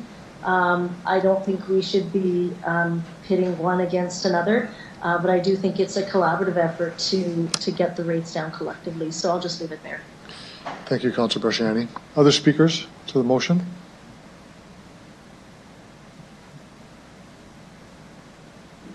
So I have a couple of comments, and I want to get an understanding from the administration where they're at with Councillor Fundura's motion relating to utility charges on the base rate, and then also to the, I'll say, the discretionary portion above that. This is a question that's been asked by Councillor Fundura for a couple of years. And I know the study itself was pushed back, but where are we at with that, and when can we expect to see a report on that? Mr. Lacey. Through you, Your Worship, we intend to come back in September with that report. And will it address the issue of looking at the base rate? So it will Mr. talk. Lacey? Sorry, Your Worship. Through you, Your Worship. So yes, it'll talk about the variable rate, the fixed rate, how they interplay with each other. We have had an opportunity to talk further with Councillor Fundura about what specifically he's hoping the report will address. So I'm quite hopeful that when we bring it forward in September, it will get to the items he's trying to have us report back on. Thank you for that. So I see that as really the building block of this discussion about utility rates and its affordability. To me, that's what the previous council and this current council has been asking for some time. We had rates at the 9% and down to 4% and 3% and 2%. That was all predicated on rationalizing a sustainable and affordable rate that is good for capital and operating. And that report has not come back in a way that I think it has engenders a meaningful discussion. In fact, I think that supersedes this discussion. In fact, I think it's more fundamental, because I think once you understand what the rates are, then we can talk about directing assistance to, these are my terms, low income or another group that may look for this.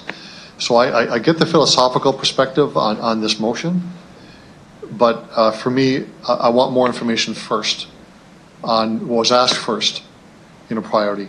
And I do not want to be involved in a discussion about giving grants or billing options or waiving fees with certain parts of the city where we have everyone suffering from COVID, and those who may not be at this cutoff or this means test, below the means test, wherever that level is, that are suffering today because of COVID-19, having lost their home, having lost their business. So this is not just, although I understand and respect the perspective, this is a city-wide issue. We are not through COVID yet. We are not through, by any means, we may have a second wave.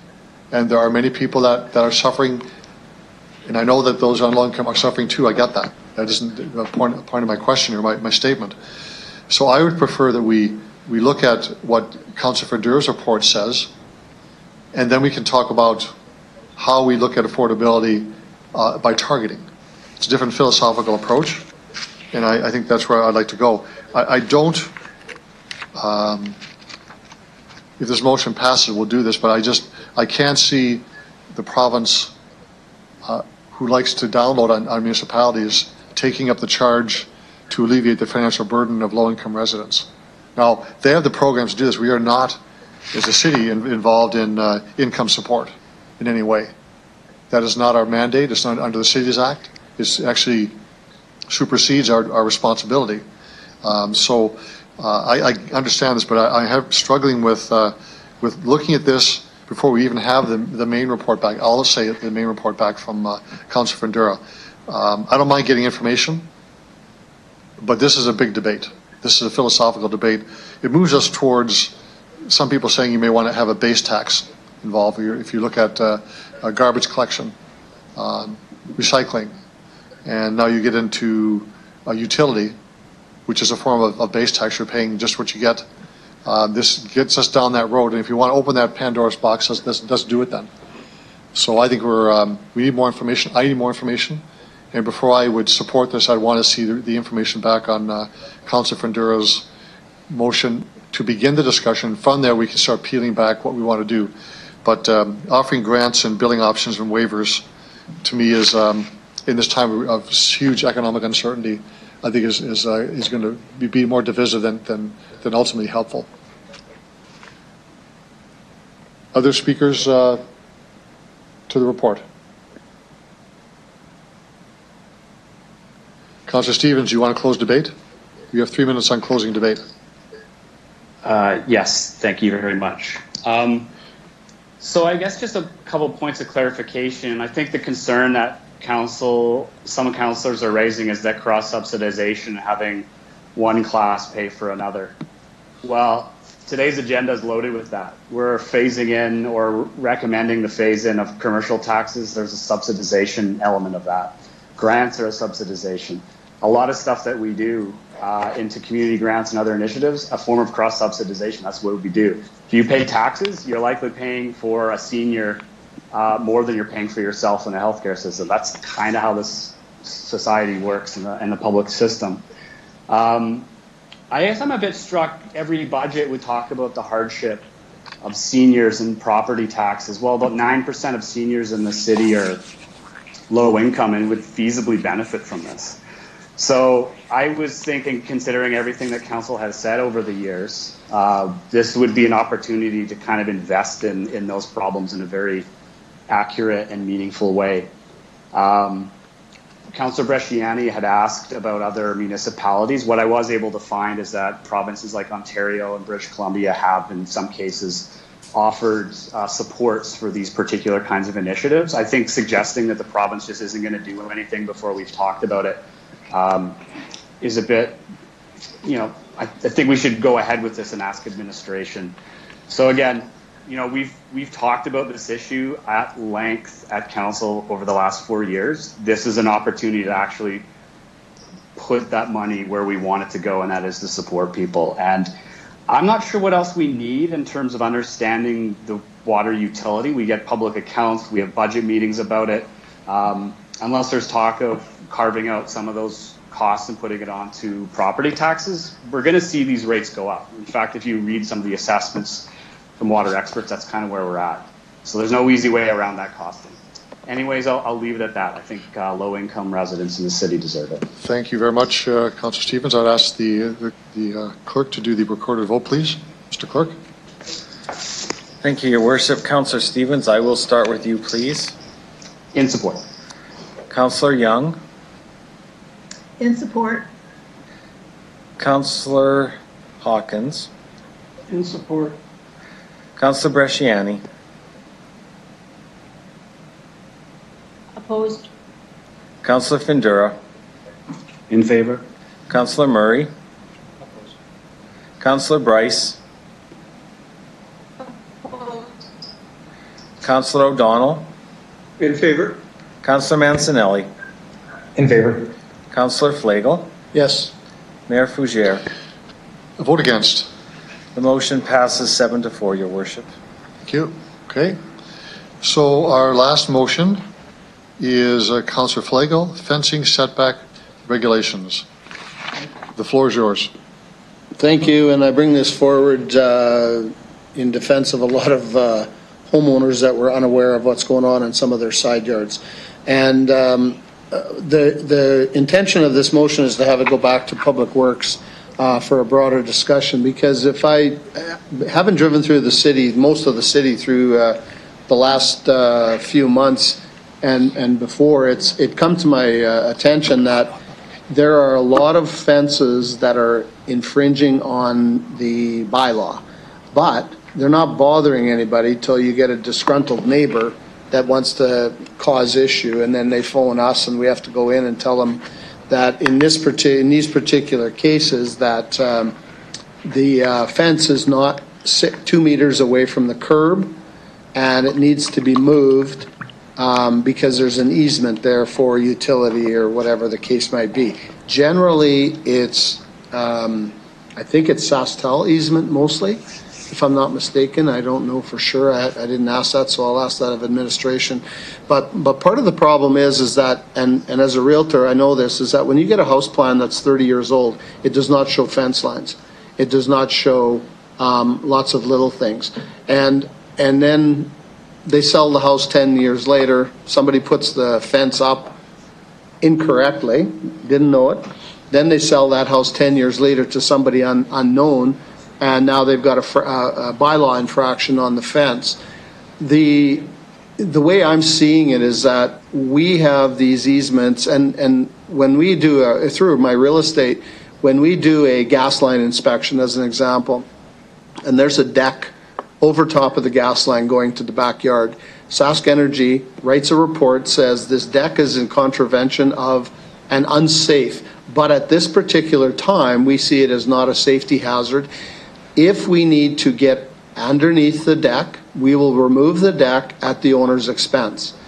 I believe we can do the same thing with these fences, because all it is a straight pipe running up and down the side of them. This is not a visual obstruction, because the majority of these fences, the sight line is not a hindrance, because in these areas, and now I find out from Councillor Young that she has some issues too. I thought it was mostly the newer areas, but some of the older areas also have these issues. And in the particular ones that I'm looking through, and I'm riding my bike and I'm going through Lake Ridge Addition, Maple Ridge, West Hill, etc., they're at least 40 feet, generally at least 40 feet back from the street corner. And it's a driveway and a garage, which is at least 40 feet. And then they come up to the house door, and that's where the fence starts, and they run it across so that they can block in their yard. The other issue with this is that if we make these people move all these fences, and I'm going to tell you, there's at least 100 of them in all the areas, and Councillor Findura and Bresciani and Hawkins, Mancinelli, myself, O'Donnell, we have to, I believe, if we have them move the fence, now we're responsible to maintain our piece of the property because it's outside the fence line. Councillor Flake, I just probably just like to get a second for your motion. You're winding down your time. I want to sure. get a seconder. If I could get someone to second that. I'll second that. Councillor Flagel or Okay. Councillor Findura. Okay. Thanks. Just real quickly, and then I'll close at the end. But this is a maintenance issue that could come up for us to have to look after 100 more yards and have someone go out and trim the grass, cut the grass, trim it around, fertilize it, water it. When we're having the residents do it already right now, and we're not infringing on anybody's rights. So I believe this is the right way to go and have it come back to Public Works. Thanks. Thank you, Councillor Flagel. There are other speakers. Councillor Murray. Thanks, through the chair. Just a question for the mover. Is it the sight lines you were talking about earlier? Are you talking about the traffic visibility to see around one of these fences, or what were you alluding to when you're talking about visibility? There is no, sorry, thanks, there is no sightline issues. Traffic, as it says in the traffic bylaw 9900, there is no issue with that because it is recessed back far enough. Sightline issues are more if you, as an example, some of the houses in your area, they put the fence right up to the street. Well, these fences are not, and some of them have front yard fences, right, which none of these are. These are all 6-foot fences along the side, and they're generally corner houses in a passive crescent, as an example. So, okay, thanks for the clarity. That's my only question. Oh, actually, I have a question for administration now. Oh, if I could. Pardon me? I just have a question for administration. Go ahead. Yep. Sure. Through the chair, can you explain what the setbacks, what they provide? Basically, what are they providing by having those minimums that were alluded to? Ms. Harlick? No. Oh, Ms. Conroy. Okay. Through your worship, so there's a few things. The setbacks protect the right-of-way that's owned by the city. So you have utilities running under there. It provides the opportunity for road expansion. If you think of connectivity and there are no sidewalks, you want to put a sidewalk in, it allows for that to happen. There is also a safety piece to this. And just for clarification, there are front yard fences I know of an example on Truesdale where the front yard fence is right up against the sidewalk, and it is a huge sightline issue. So it protects against the potential for being a sightline problem. Understand that, you know, and to Councillor Flagle's comments around the number of these come through service requests. And one thing we need to keep in mind, it is up to the property owner, whether they are purchasing a new property or whether the existing owner and a neighbor moves in, as to where that fence is located. They need to do their due diligence in the process of either a sale or a purchase to ensure they are fully aware of where that fence is located on the property. Okay. So just so I can get a better understanding, if this motion were to pass, it would help the city in some of that, the utility works and just streamlining some of that, make it simpler? Or would it not? No. Would it Through your inhibit worship, that? no, it would not. Okay. Because then we, the city, is giving up some of that right away to the property owner. Okay. Even though there could be a potential that we're looking after, there's a reason that's okay to look after that. It's to protect that road right away. If we don't protect it, then and we, as an example, do want to put a sidewalk in, or we are ripping it up for utility, we will be in a discussion with the property owner that I trust would not go well. But I'm going to ask Mr. Warren to further comment. Mr. Warren. Thank you, through Mr. Chair. So the current traffic bylaw does have the fence setback for if there is a curb and sidewalk. The setback is 0.6 meters. And for just a curb only, the setback would be 0.6 meters. Or sorry, I have it backwards. It's 0.6 with the curb and sidewalk, and 2 meters with just the curb. And part of the rationale around that is if a vehicle were to park next to the curb where there's no sidewalk and the fence is, you know, within a couple of feet of the sidewalk, of the curb, the vehicle wouldn't be able to open the door. So with the sidewalk in place, there's adequate space. So in both cases, what we're trying to do there is protect a 2-meter space from the edge of the basically pavement driving surface to the parking lane to, you know, allow that access for parked vehicles. And then just further to Mr. Onrait's discussion around the right of way. So the typical property lines are set back about, you know, on average about 3 meters when it comes to the city's ownership and ability and accessibility to go in and make any modifications. For example, underground utilities, even replacing the curb, you know, we have to usually go back almost a full meter beyond the curb to be able to excavate and put in floors and things like that. Also to install signage where necessary. So the city's got the access to this right of way by law. So what that does is, you know, if the city were to allow property owners basically to encroach on that, any further, you know, repairs of the infrastructure, the city would basically be taking on that liability. We're going to have to take down whatever fence may be in place, and by allowing them to have put it there, you know, the city would have to be responsible for repairing that as well. So having that buffer space for both the ownership of the city's right of way as well as the safety component, because although in the case that maybe Councillor Flagel was speaking to, may not be a sightline issue, in many of the other cases, the proximity of the fence to the edge of the road or to, you know, a driveway or something like that is definitely typically going against, you know, the safety of the right of way for sight lines, pedestrians, and motorists. So there are various factors in which why the city would want to maintain that minimum right of way of that property. Thank you. That's all. Thank you, Councillor Murray. Councillor Massanelli. Thank you, and through the chair. If I read this motion properly, the outcome would be this going back to Public Works and Infrastructure Committee for debate. Is that correct? Councillor Flagel, is that your intent? I think to clarify a bunch of points. Just let me answer his question. You can debate later on, but just you answer his question. Yeah, I think, no, it's not to debate, it's to get information back to Public Works about this report. Okay. And talk about it, I guess. Okay. To be discussed in committee, correct? Yeah. Okay, I would like to support the motion, and although the ship has sailed, I was going to say I really appreciate the way it was written up in bringing it back to committee to be discussed and saving council's time after it's been a further redefined issue. But we already went down that trail, so we lost that opportunity. But it was a good try. I'll support it. Thank you, Councillor Massanelli. Councillor Fundura. Getting on here. Okay.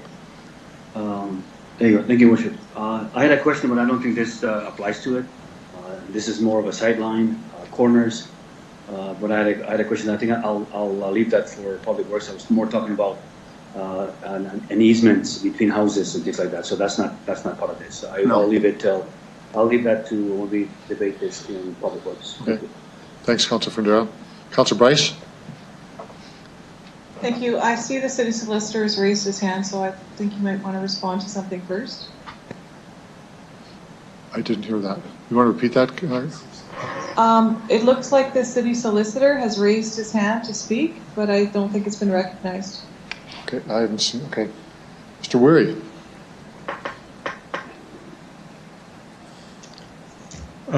Thank you, Your Worship. I simply wanted to get into the queue to make a comment on the second part of Councillor Flagel's motion when it's appropriate. You can do it right now. Okay. Thank you.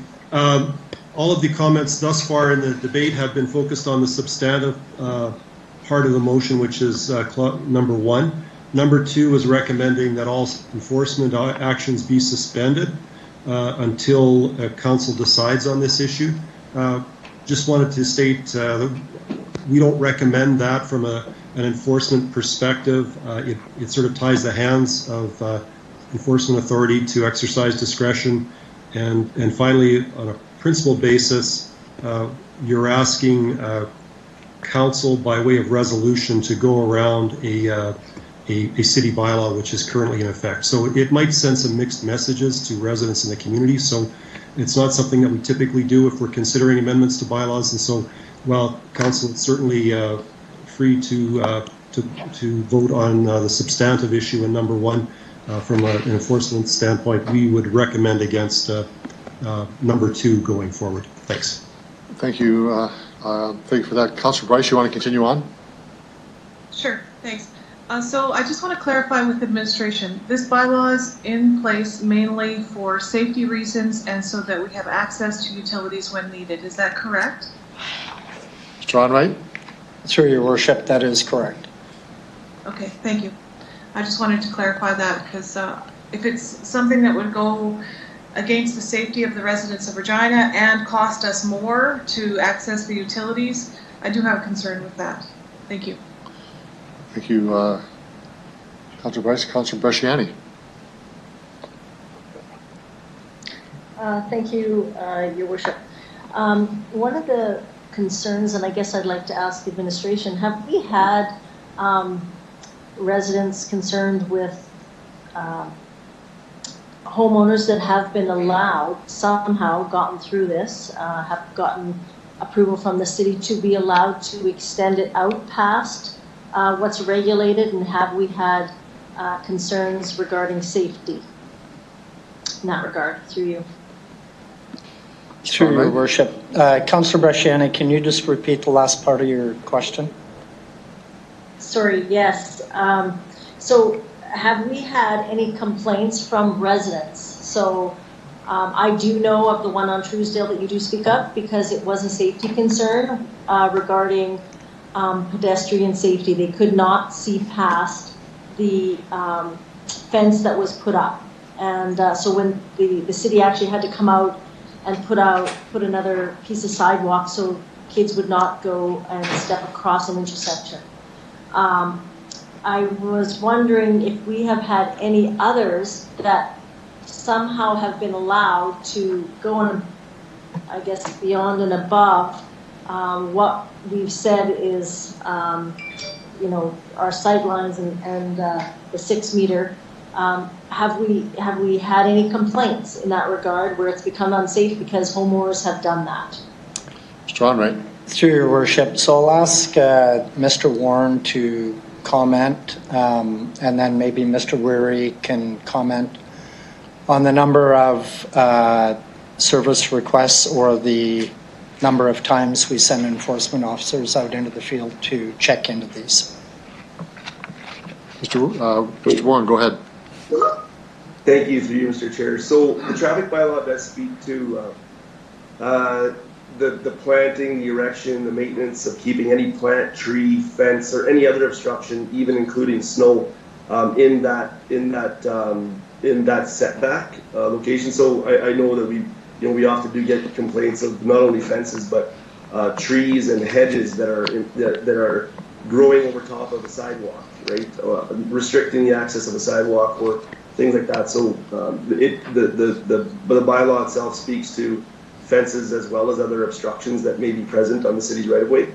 And then I would defer the comments on the enforcement and the complaints to Mr. Weary. Mr. Weary.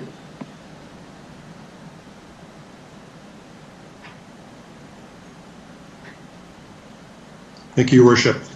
I don't have the specific numbers of complaints that we have received, but we do receive complaints of this nature.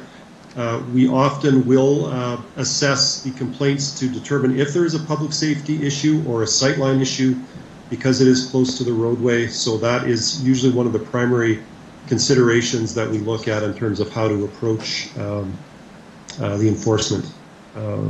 So that's, I apologize, I don't have the specific numbers, but certainly can check back with the bylaw enforcement area and provide that to council. Okay. Councilor Brasciani. Well, thank you. Thank you. What I was getting at is, there is the one that Mr. Onrait has indicated on Truesdale, and it's been there for a long, long time. And I know that my the previous councillor in this ward, as well as myself, have been advocating that that something needs to be changed because that fence line was extended out past the normal spot of where it was supposed to go, and I'm not sure how that would ever happen. But I guess the question I have is if a resident does go and put a fence out there, and they're in violation of a bylaw, then what are the steps? Mr. Onrait. Through your worship. So I think in that particular case, Councillor Brasciani, there were many discussions about how to address it, and I think the resolve was to extend the sidewalk, to put a bump out so that there would be visibility of the traffic going down Truesdale.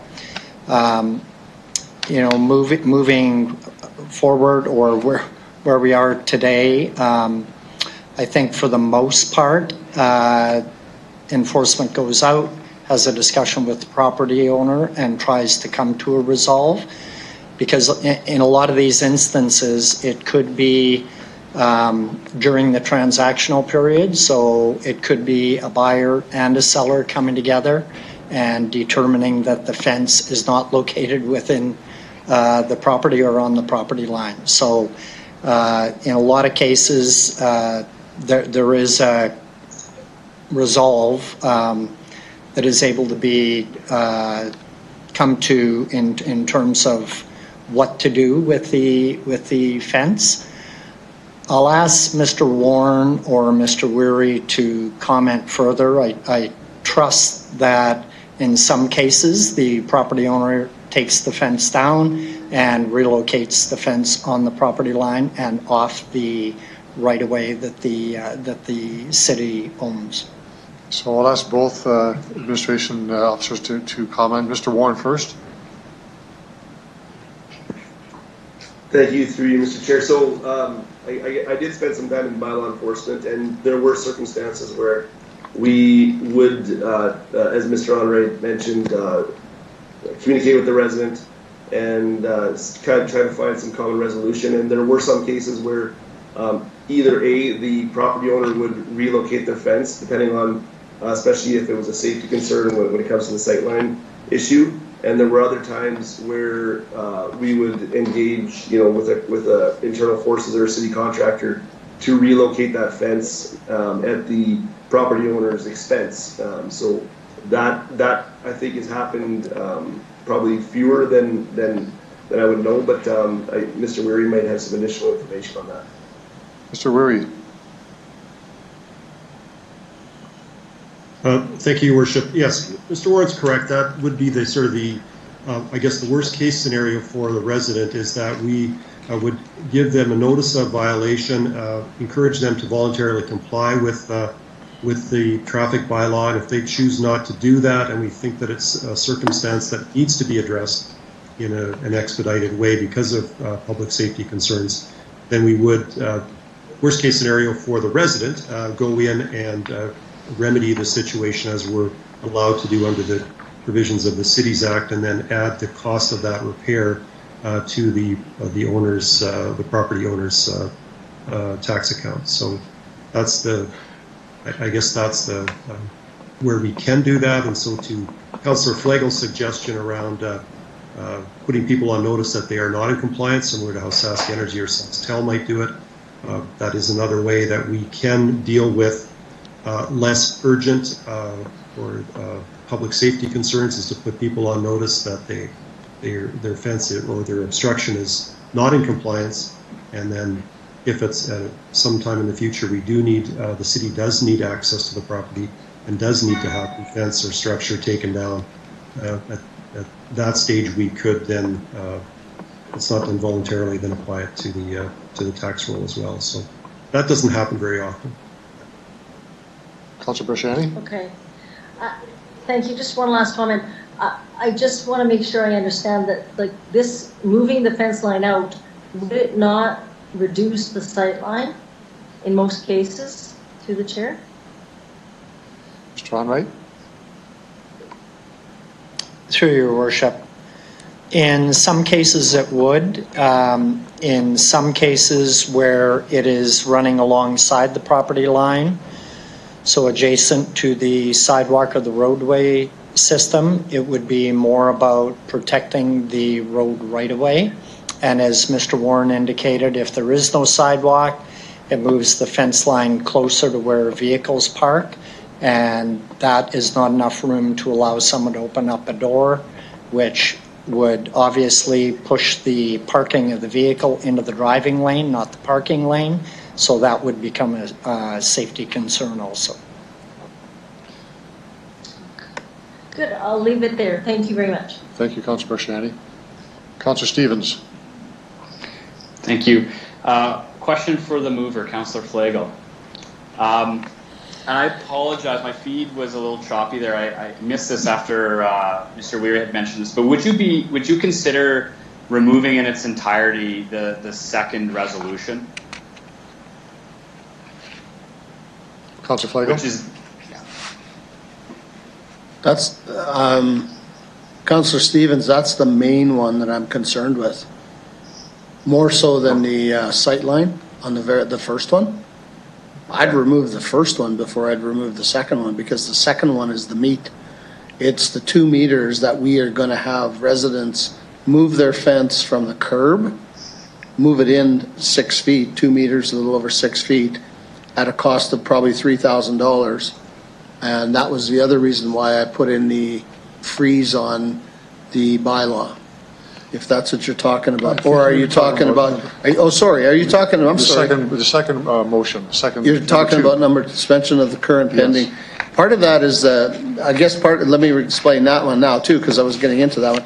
The reason I'm doing this is because if we decide that we're going to do this, so let's say there's an infraction out there and you're the homeowner and you've been told now you got to move your fence and it's going to cost you $3,000 to $4,000, and a month and a half later we go, no, you're okay, you can put it back. You're not going to be very happy, and that's the only reason the only reason I put that in there is so that if there is a possibility that this changes and is allowing the resident to leave the fence there, much like Sask Energy allows you to leave your deck there because your gas line, and that's a gas line, that's not a power line to the wherever. They allow a gas line to stay there, but if we got to move it, if that deck's got to be moved to get at that gas line, we're coming in. Okay, thanks, That's Councilor why. Flagel. Okay. Thanks. Councilor Stevens? Just a remark that, we are bypassing existing bylaws and enforcement, and also there are noted safety considerations. I would love to see a fulsome discussion at committee. So to the clerk, I would ask that when we vote on this, if we could at least separate resolution 1 and 2 in the vote, please. Sure. We will do that. Thank you. I would be good with that. Okay, we'll go to Councilor Young. Thank you, Your Worship. I was going to do the same thing Councillor Stevens did. I was going to ask if he would entertain a friendly amendment to remove number 3 based on Mr. Wurry's comments. Thank you. So I'll withdraw that. Number 2. Okay. Mr. Wurry, you have a comment.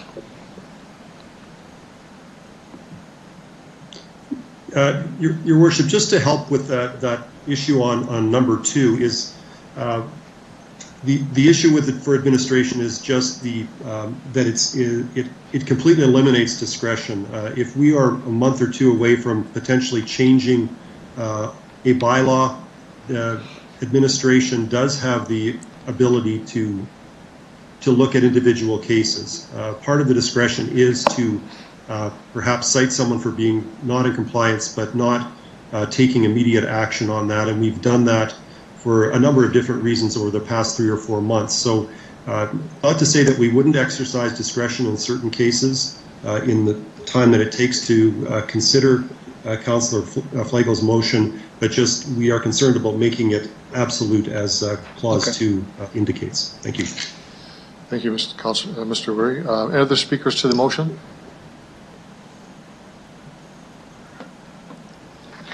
I have just a short comment on a quick one. I agree with the first resolution.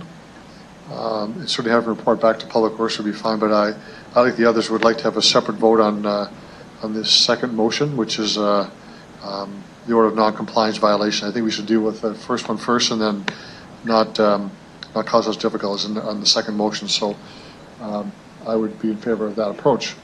Okay. Any other speakers to the motion before I turn it back to Councillor Flagel to close debate? Councillor Flagel, 3 minutes on closing debate. After listening to Mr. Wurry, I would take off number 2. If that was the intent, that he would look at it on a case-by-case basis, because the reason I put that in there, and I really don't want somebody to go forward and spend $3,000 to $4,000 to put a fence up, move it, and then, oh, you're okay to do it. Now leave it. Now you can move it back. And the maintenance part. I used to like Mr. Onright and Mr. Warren, but after today, I'm not so sure, but I'm kidding. The problem of getting in and out of a car when there's a curb and a fence close by. I've done it. I've tried it. I had my 5-year-old grandson in the back seat, opened up the side door, parked properly, wasn't infringing on the middle of the road. I could easily get him in and out. So it's not like there's, you're not jammed up against the fence. And I will have to disagree with that one for now. The other thing is that today's construction is a lot of bi-directional boring. We don't even touch the upper dirt if we need to get at something. A lot of the wiring is in conduit, so that's kind of there. This is not about the fences going up to the corner of a crescent. This is about fences being in line with the... Someone should answer the phone and mute the phone. This is in line with the fences that are there. The ones that I've seen are all in line. No sight lines. They're in line with the front door of the house, which is 40 to 45 feet away from the front. So, and then I want to just go back to the gas line. Sask Energy with a gas line of all things, the worst thing that could happen is something goes wrong. If it does, they're in there and they're ripping that deck apart, and I don't see us having a problem. There's enough room, and I mean, we're talking about residential streets, so I'm guessing we're never going to put a sidewalk in where we've got a curb because they're narrow, and the curb that's there probably is going to be there longer than I am. So I'd say we're into 50 years for a lot of these curbs. So I hope we can get some support, at least put this back to the table of Public Works and then go from there, because I think we can fix this and do it properly. Thanks. So, Councilor Fundura, you're the second of the motion. Are you okay with removing the second motion? Yes, Your Worship. Okay, so we'll vote just on the first one, and I'd have the clerk do the roll call now, please. Thank you, Your Worship. I'll start with you, Councilor Flagel, please. Yes, please. Councilor Mancinelli. Yes. Councilor O'Donnell. Yes. Councilor Bryce. Opposed. Councilor Murray. In favor. Councilor Fundura. In favor. Councilor Bresciani. In favor. Councilor Stevens. In favor. Councilor Hawkins. In favor. Councilor Young. In favor. Mayor Fougere. I vote in favor. It carries 10-1, Your Worship. Point of order, Your Worship. When is this report due back? To Public Works. Now that we've voted on it. Now that we voted on it, yes. Yeah. I'm not sure when that, we didn't specify time on that. The administration, just for information, when could they report back on this? The motion says for the next meeting. Yes, which would be September. Okay. The report says September, so next meeting. Okay. So it is 3:45. We have a mandatory recess. 15. 15-minute recess. We'll be back at 4 o'clock. Can we vote on that second resolution first? Was withdrawn. I had Was it withdrawn? Sorry. we had a removal of that, and the seconder agreed to remove it, so we're not voting on the second one. It's been removed. Okay, thank you. Thank you. See you back at 4 o'clock.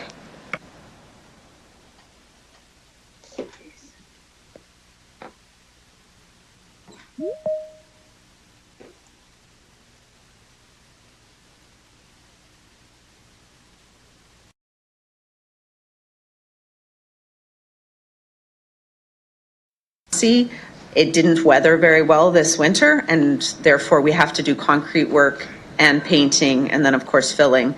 And so it would be August 7th again. So Dudney and Massey would both be August 7th. Dudney Pool would be able to, with the regulations, fit between 50 to 60 people, and Massey would be 100. When the decision was made to focus our efforts, we prioritized our indoor facilities. And so our indoor facilities, should the government come out and indicate that July 6th could be an opening date, we could open the Northwest Leisure Center on July 6th, the Lawson on July 13th, and the Sanders Schmirler on July 20th. Part of our challenge is that staffing is a challenge to recall, and so we would only be able to open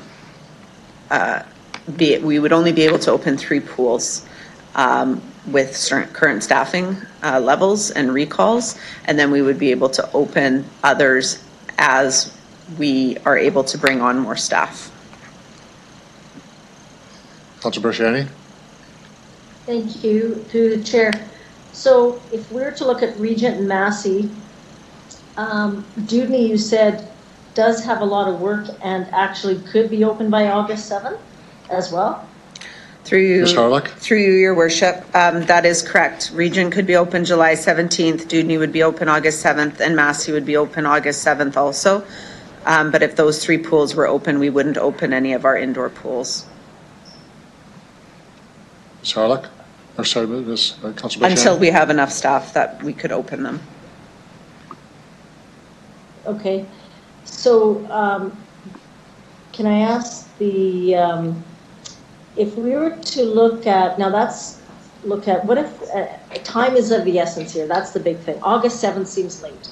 So if we were able to contract out some of these services because we don't have the staff to get these, say Massey and Dudney painted, could that be considered through the chair?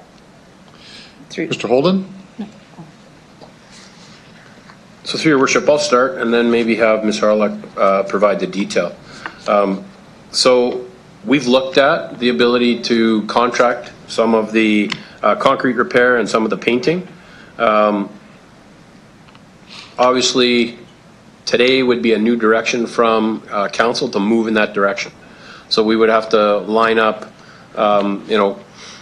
contracts, scope the work, award the contract. So there are some challenges in terms of timeline, whether it's done with our internal resources or whether it's done with external contractors. Some of this work, for example, at Dudney Pool was going to be done already by contractors due to the nature of some of the significant damage to the basin that needed to be repaired.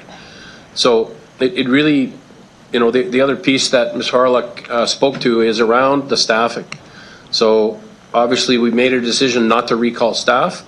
Some staff have chosen, even if we attempt to recall, that at this point they're not looking to come back and work this summer for the city, or they've looked, and if they're fortunate enough, given that there are challenges with employment all over the city in terms of retail and restaurants, they may have found other employment. So when Ms. Harlock's comments that we only have a certain amount of staff available once we start reopening to staff 3 pools, whether those be indoor or outdoor. So Ms. Harlock, I don't know if you want to go into some more detail on the actual technical. Sure. Through you, Your Worship.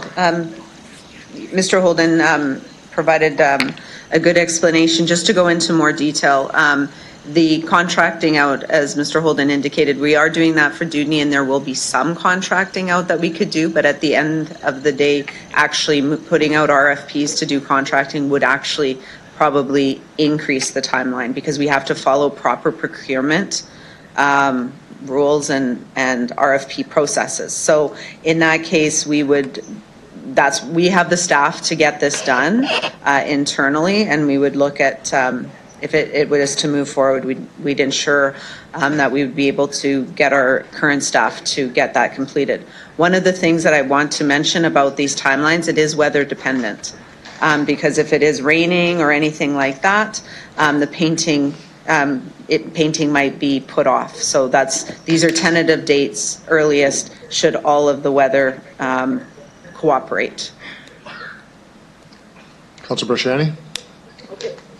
So can I just ask, now is this keeping all of our resources at the indoor pools and trying to look for resources at the outdoor pools to get them done? Is that, are we deploying any resources from the city, from the indoors to the outdoors to get this work done? Through you, Your Worship. So from the facilities perspective, we would be continuing with our facility staff to get these pools prepped and ready to go. So that's what we would be doing. But our pools, as I indicated, we had already started all of the work to prep our indoor pools. So right now we would have the ability to open the Northwest and the Lawson, and then the Chandraschmurler would be later. But we would have to redeploy to put them, to make sure that the outdoor pools would meet those requirements. The issue is the operating staff that we need. That's the issue, is that right now, in order to get enough staff to operate the pools, that's why we could only open 3 pools. City Manager? Through the chair, so that's my question. Just one moment. Sorry, Councilor Brasciani, I think the City Manager wanted to add a comment. Yeah, through you, Your Worship. I'd had some conversations with Councilor Brasciani, and we looked at every opportunity to say, what's the mix of internal workforce staff that we have, and what's the availability of contractors? What would our procurement opportunities look like? And could we actually get these dates move forward? We know that the summer season is short. We know the value of these pools to communities and neighborhoods. At the end of the day, we have said we prioritized our indoor pools, and by prioritizing our indoor pools, we get those pools open. Our facility staff have worked hard to make sure that all of our regular shutdowns could be done at this time when our facilities weren't open, so that once they're open, they don't have to close again. And of course, we take out the uncertainty of weather if we have people participating inside. We do have all of our playgrounds reopened. We have 15 spray pads throughout the city. So as difficult as it is, I think this is not a great situation, but this is a unprecedented time and a unique circumstance, and we're just not in a position to do everything. And, you know, just our regular season around pools, normally after the Queen City X, and we're not getting that this year either, unfortunately, but normally after Queen City X, for whatever reason, the usage at our outdoor pools just slows down. So if we're opening them as late as, you know, mid-July, or the ones that would open that first week of August, not sure that there would be a huge community uptake given what we've experienced in the past. Councillor Brasciani. So, through the chair, if we were to, the Northwest, you said, is opening July 16th. I guess my question is, if we were just to move that down a little bit and be able to open up the other three a little bit earlier, would that work?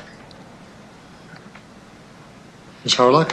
Through your worship. So opening up an outdoor pool, the Northwest Leisure Centre is ready to go because we've done all the work. We need to do the work for the outdoor pools. Everything, just so you understand, the amount of work to be able to get the pool ready for Regent to open July 17th, as we said, we will not do the proper maintenance. We will do spot painting only.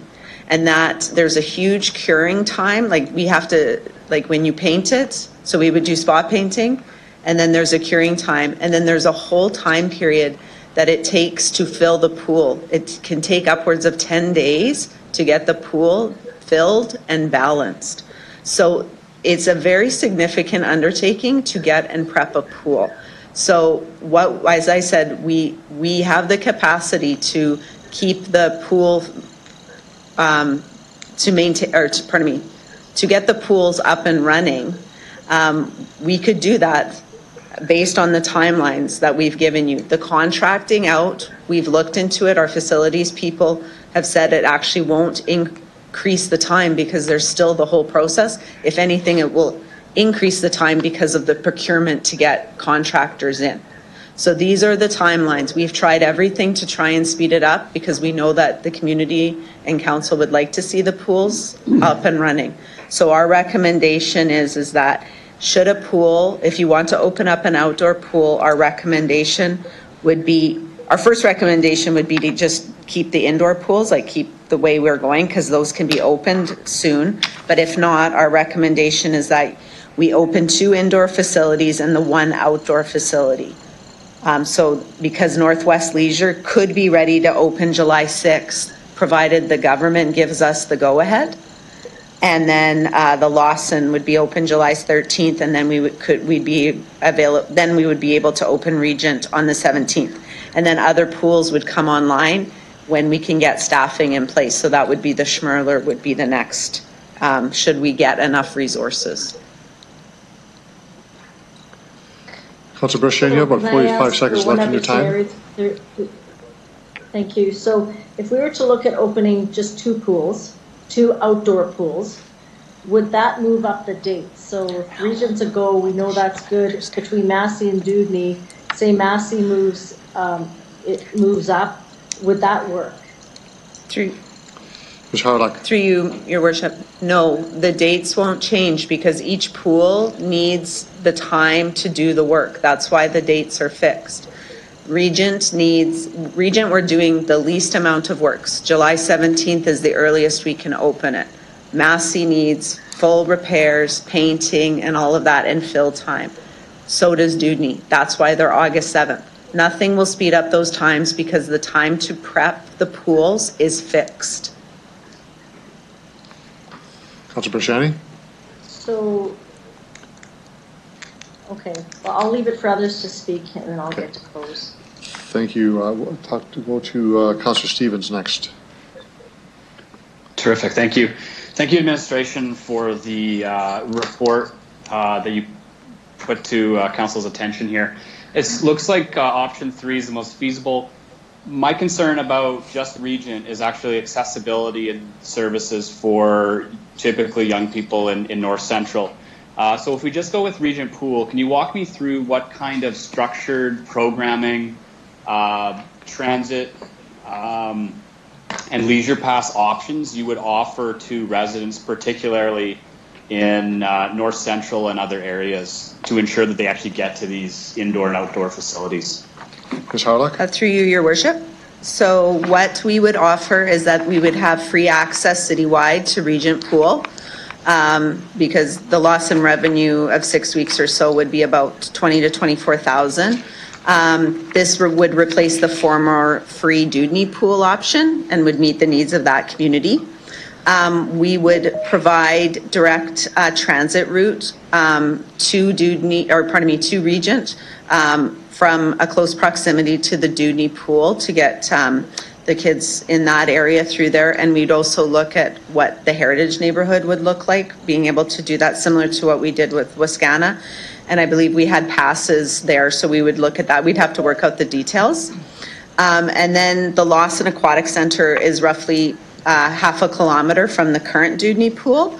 So what we would do is, if we were going with option 3, which is opening up the Lawson, we would offer and commit to drop-in swimming times that would be free for every day. We would try and meet that because we have a lot of sports user groups, so we try and balance that so that we would have drop-in swim times that would be able to do that. And as the city manager indicated, we do have our 2 play escapes. We have play escapes across the city, but we'll have 2 at the Mama Waitin Center to help that community.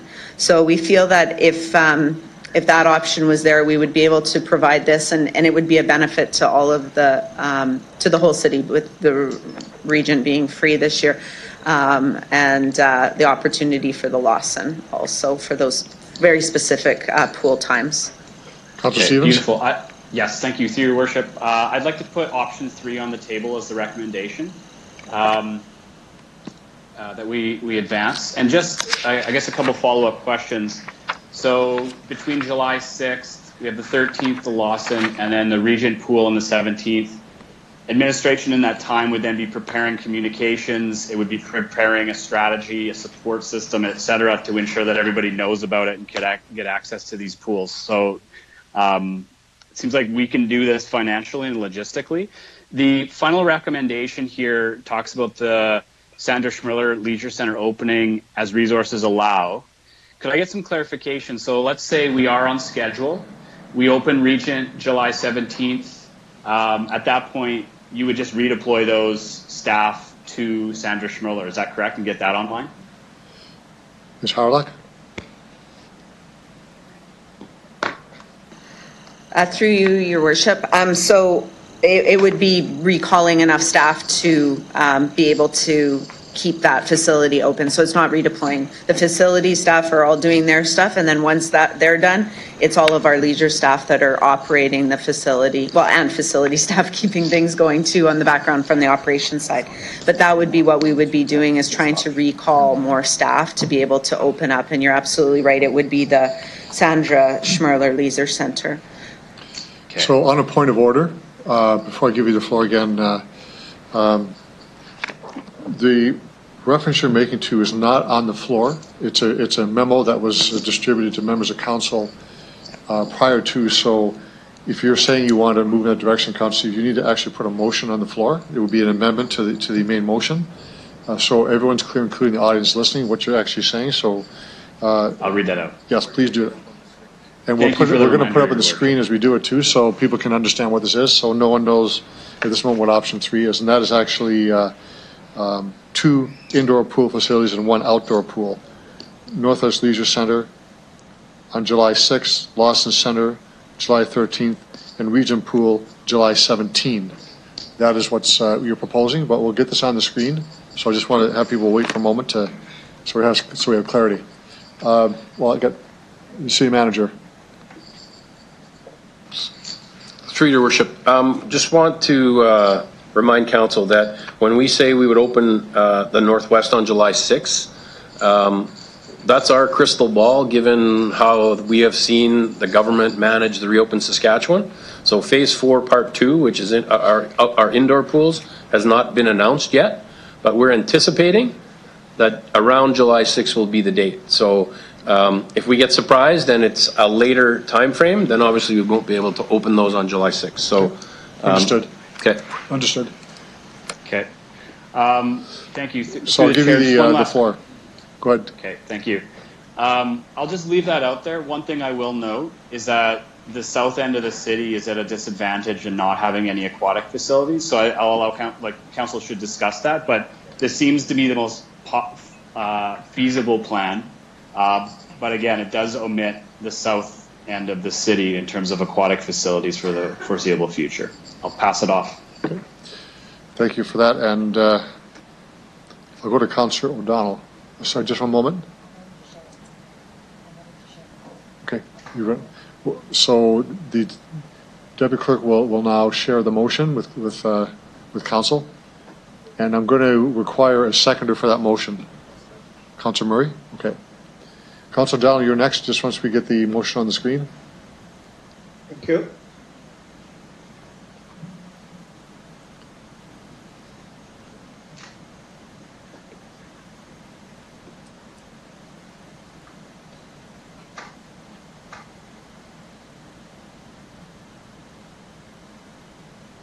Councillor Murray has moved that motion. Okay. Councillor O'Donnell, the floor is yours. Thanks very much. I first want to step back to last March. I recall the discussion vividly about financial implications for us as a city, and I understand that we had to make some very difficult financial decisions, including not having outdoor pools open this year. I was made aware, I understood, and I voted in favor, and I believe all of council did. Two, I want to draw everyone's attention to the fact that while we appear to be getting through all of this, and Mr. Lacey mentioned about, and financially, that we're on track to the advice that we were provided, I think our next date of reckoning is October 1st. We know that is the day after property taxes are due, which is 55% of our income. And we also know that some businesses are closed, and we hear other anecdotal notes about people not being able to pay and so on. Further, I identify that come next spring, there'll be a budget that will have to be created. Each one of the decisions that we make along this path will affect how this city can operate next year. So again, from the get-go, I understood that outdoor pools were not going to open, and I live with that very easily.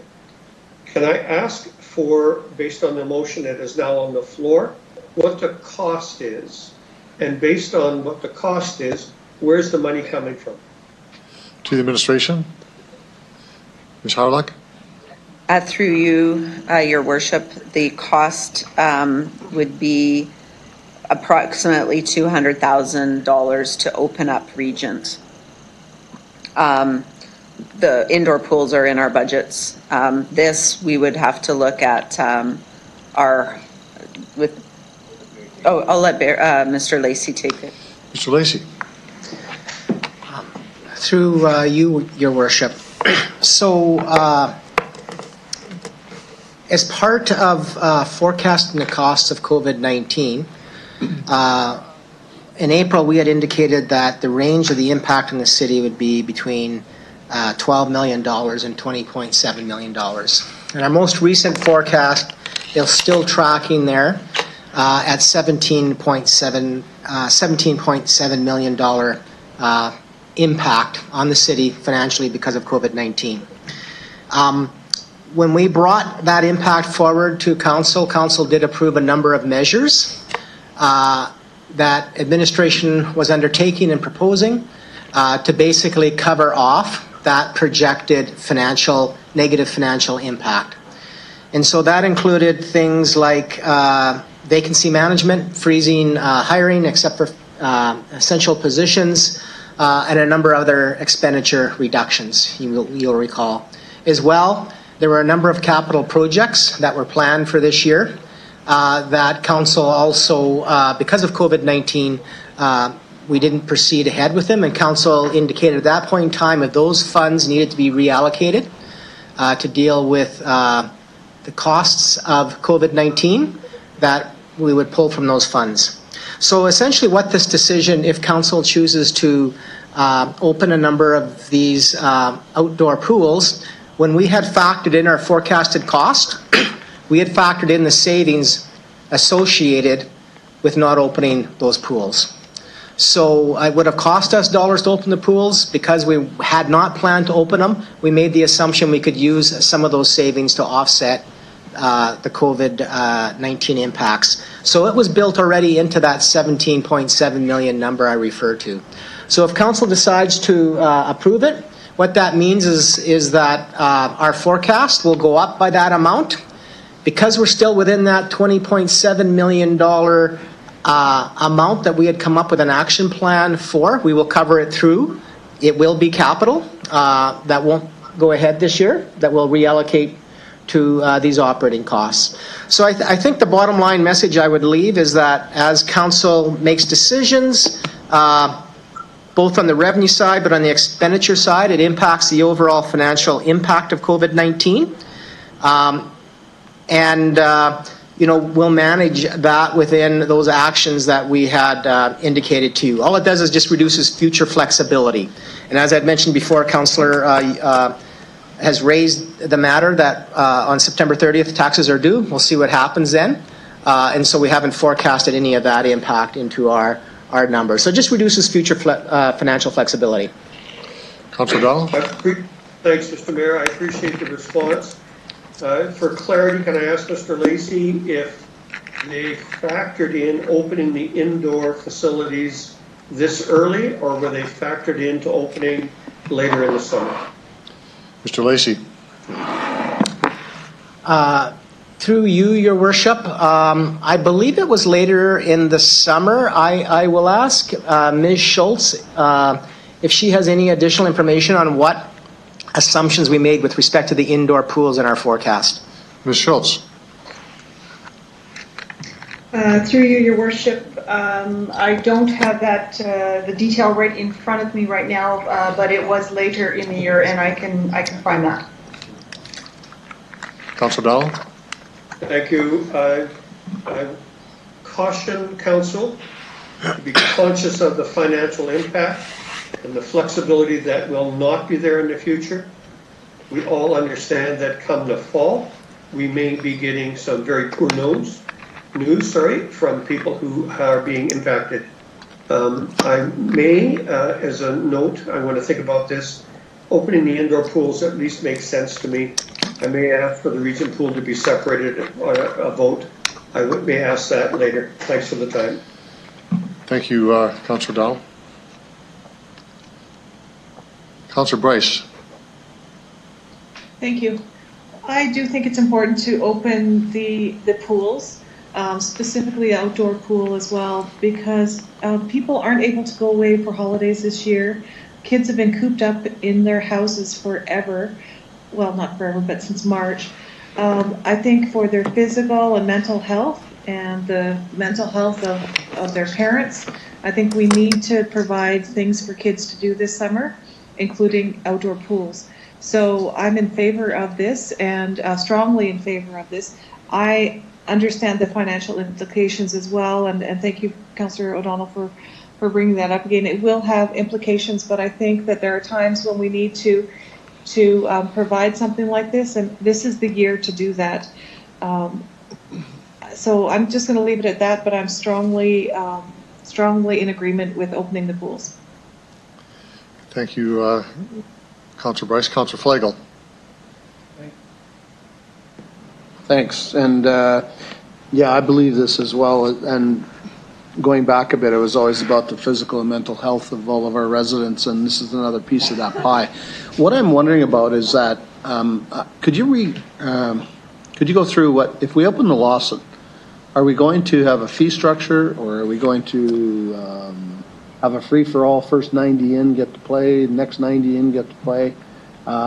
Because when that opens, if it is July 13th, because according to their website, it's a TBA right now. So is there an opportunity for us, are we going to be regular fees in the pool area during this particular time till first part of September, if we get the July 13th date? Mr. Holden? So through your worship, it would be our intention to introduce our regular fees as Ms. Harlock has indicated, I think there's opportunities to, work with community organizations, our own Play Escape programs to provide access at free of charge at the Lawson, for example. But it would be that we would reintroduce our normal fee schedule. I think another challenge is we don't know what the restrictions will be for indoor pools, but they may be very similar to outdoor pools. In our indoor facilities, for our recreation staff, lifeguarding staff, it's probably a little bit easier to manage access and control than it is in an outdoor situation. Right. But it's our intention that we would introduce fees, and then we'd look at programs to support those that have the financial barriers to participation or transportation barriers to participation. I mean, I totally get, thanks for that, through you, I totally get the Dudney pool is a cost prohibitive, it sounds like, and the same with Massey not being able to open till, early mid-August. And if that's the case and we're closing them 2 weeks later, I don't know. But the thing with the Lawson is, and I've been there, I'm not much of a swimmer, but I do go and I try. And it's really busy in the morning with swimmers, jazzercise, et cetera, et cetera. So my suggestion might be, and this is another topic, is if we go with this route, allow them free access from 1 till 6, and then allow the swimmers of the city, the players, the people that want to go play in there, they can go from 1 till 6. And I think Dudney Pool is probably in that same timeline, if I'm not mistaken, because I've been through there at 3 in the afternoon, it's just packed. But at 10:30 in the morning, there's not a lot of people there, or at night. So that might be something to look at if we can do that. Regent, I think, will be the big one for everybody to utilize through North Central, through regular. And I just question, I guess I should ask about Sandra Schmerler, the Southeast. Is there a reason we're not looking at this one, or do we just sort of decide we're going to go all 3 indoor and no outdoor, or could we not add Schmerler into this option? Ms. Harlock? Option 3. Through you, Your Worship, so that it's about getting the staff, enough staff to be able to run these facilities. Okay. And so as we've indicated, our plan would be to open, and then as we are able to get enough staff, then the Schmerler would be the next one to open. I mean, if council wanted, the issue is the timing. And as I said, the Sandra Schmerler, if we just focus on the indoor pools, could open on July 20th. July 20th. Okay, thanks. So as of right now, today, thank you, through you, do we have enough staff to open these 3 pools today? Ms. Harlock? Through you, Your Worship, that's what we're undertaking right now, because the plan was that we weren't opening the outdoor, and we were waiting for the indication from the province, but we have started to look at the staffing. And we feel, just as Mr. Holden said, because people have been taking other jobs, we feel at this point we could only guarantee the 3 pools. That's why we're only saying we could do 3. So is there a different qualification to work inside or outside for our staff? Ms. Harlock? No. It's the same? No. Through your worship, no. They can go interchange. Okay. Just checking. Thanks. Okay, other speakers. Councillor Murray. It's really brief. Is the work that's being done on the outdoor pools, is that being done regardless? Like this summer, is that the work we're undertaking, or is that something that you would have to expedite in order to do this? Through you, Your Worship. So when the decision was made to focus on our indoor, we were not doing our outdoor pools. So all of this would have to be expedited, except for the Dudney. We were doing that work because we needed to do the basin work. Okay. Yeah. Okay, perfect. Yeah, that's my only question. I think we have to go with this option if we want to open up anywhere. So thanks. Thank you. Councillor Young, you're next. Thank you. So I have a practical question to ask. If Regent Pool is the only outdoor pool that's going to be open, and it's a small pool with a 50 or 60 person limit, and you're going to be able to transport people in, or children in, and families in from areas so that they can use the pool, what do we do when we reach the limit of 50 or 60? If it's the only outdoor pool, I see a great many people wanting to go there. Do we have to have a waiting line? Do we make them wait? Is there a place for them to wait? Has anyone thought about that? Ms. Harlock. Through you, Your Worship. So the region pool can accommodate 100 people. And yes, we would have to work out all of those logistics, exactly what you're talking about, Councillor Young, in terms of would we have time limits for people, et cetera, how we would deal with lineups, all of those sorts of things would need to be, all those procedures would need to be worked out. Plus, so I thought I heard you say 50 to 60 at region, and then you just said 100. Which is it? Yeah, what's the number? Sorry, Ms. Harlock? Pardon me. The 50 to 60 was Dudney Pool. Massey and Regent are both 100. Okay, and then there's the 2-meter distance between everyone supposedly. Through you, Your Worship, that is correct. And so we would have to make sure that we're maintaining that based on our initial calculations to meet the 2 meters. You know, you couldn't. We feel that 100 people, that wouldn't be 100 people in the pool at a time, and that our staff would have to help monitor that, but people would be on the decks and elsewhere. So again, those are all things that we'd have to do the same once we know the rules for the indoor, but we're thinking they'll be similar. So all of those things will have to be done with the indoor pools as well. It's just the capacity of the indoor pools is, especially the Lawson, is a lot more. Councillor Young? Yeah. Well, this is my concern. It would be a shame if children were taking transportation to come and spend a day at the pool and finding out they can't spend a day at the pool. So I'm wondering if it's going to make people as happy as we think it might make them. I think everybody would like to have all of the pools open this summer. I had some emails come today, and I don't think people had all this information. One person wanted us to open Wascana Pool, and the other one wants to be able to have competitive teams in the outdoor pool, even though it's smaller and not as good. So my question is, would you be allowing competitive team times in Regent Park, or would you have them go to the indoor pools? Ms. Harlock? Through you, Your Worship, we'll most likely direct them to the Lawson, but we'll work with all of those groups like we normally do to accommodate all their times. That's why in the proposal that we were talking about with respect to busing and those sorts of things to the Lawson, we would have to limit the times, the free times, in order to accommodate all of our sport user groups. Okay, thank you. Thank you, Councillor Young. Councillor Massanelli? Thank you. Through the chair, what would the capacity of the Sandra Schmerler Centre be? Ms. Harlock? The capacity of the Sandra Schmerler Centre. Through you, Your Worship, I might ask Ms. Shaley. Ms. Shaley.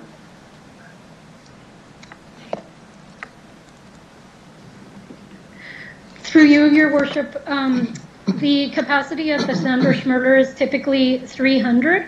We're anticipating that it'll be closer to 100 as a result of provincial guidelines that have been put in place for outdoor pools, which we would anticipate to be similar for indoor pools.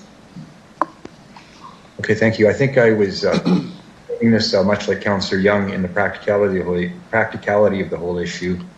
In that lens, displacing the Sandra Schmerler to enable the Regent kind of puts things behind for other users. And yeah, this is a very torn issue. Thank you for the information. Thank you, Councillor Mancinelli. Any other speakers to the motion? Your Worship, I typed my name in. I'm not sure if you've seen it. Do you have it in there? I didn't see it in there. I thought I did. Did I push it in? Councillor Verdura, go ahead. Okay. There we go. Didn't see your name there. Go ahead. Okay, I thought I did. Okay, and thank you for that, Your Worship. Through you, yeah, I can see the hardships and difficulties that are out there. Kids, families, and the water sport is always accommodating and keeping people in one spot. They got things to do. So I can see support of the three recommendations here. The Northwest, the Lawson and the region. There was a number that was mentioned about cost. The 1 and 2 are, I think Ms. Howard mentioned something like the cost is already built in the operations of the 2, and the cost would be $200,000 to get the region up and running. Is that did I understand that correctly? Ms. Harlock? Sorry. Mr. Holden? So, Your Worship, so as Ms. Harlock indicated, Region Pool, the cost of opening that one is $200,000. To Councillor O'Donnell's point about the Northwest and the Lawson, in terms of our forecast and those opening dates, we actually had those facilities opening on October 1st. So, you know, the costs in terms of opening the indoor pool is a bit sooner. Obviously, we have the money in our budget, but to Mr. Lacey's point, it just reduces that flexibility a little bit. But we do have some flexibility in that $20 million forecast that we made to council. So we'd be able to manage that through to the end of the year. So thank you for that. So, to Your Worship, I think a little bit of extra cash to spend on the, you know, there's a physical and there's a mental issues here with everybody locked up, or not locked up, but locked in. You know, there's this pandemic, it caused the stresses for everyone. I think to relieve a little bit of the pressure, have a little bit of a you know, opening up on getting the summer and getting things involved and getting into the water. I would say that's a small price to pay for health and welfare of our community, our children. I mean, so I definitely will support this, the 1, 2, 3 on this point. I know it's tough on everything. Somewhere down the line we'll figure this out, but that we need to help getting the families, getting the kids, getting the children out in the water, getting a little bit of a change of pace. You know, the health is the bigger issue. You know, families are struggling and everyone is struggling at that point. So if we can do a little bit of a something, I know it's going to cost us. I know it's inconvenient. I know it's tough, but you know what? This is not the first tough questions or things we have to deal with. We are here to deal with these things, and I think we need to move on and you know, help out our community somewhat to get a little bit of a sanity going into what's been happening. So I'm in favor of the 3 here. Thank you, Walter. Thank you, Councillor Fundura. Other speakers? So I have a question to the administration, just for clarity here. Just on the motion, we're looking at 2 indoor, 1 outdoor pool. For the Schmerler Center, that will not open under this scenario, or will be opening up later on? Just so we're clear. Mr. Holden? Ms. Harlock? Through you, Your Worship. So if council directs, our plan would be that as staffing allows us, then we would open up the Sandra Schmerler, which to the financial would increase our financials. But we could. Does this motion preclude opening up Schmerler? No, it does not. It just means that we would open it as soon as we could once staffing levels are obtained. Okay, good. Thank you very much. Councillor Bresciani, do you want to close debate?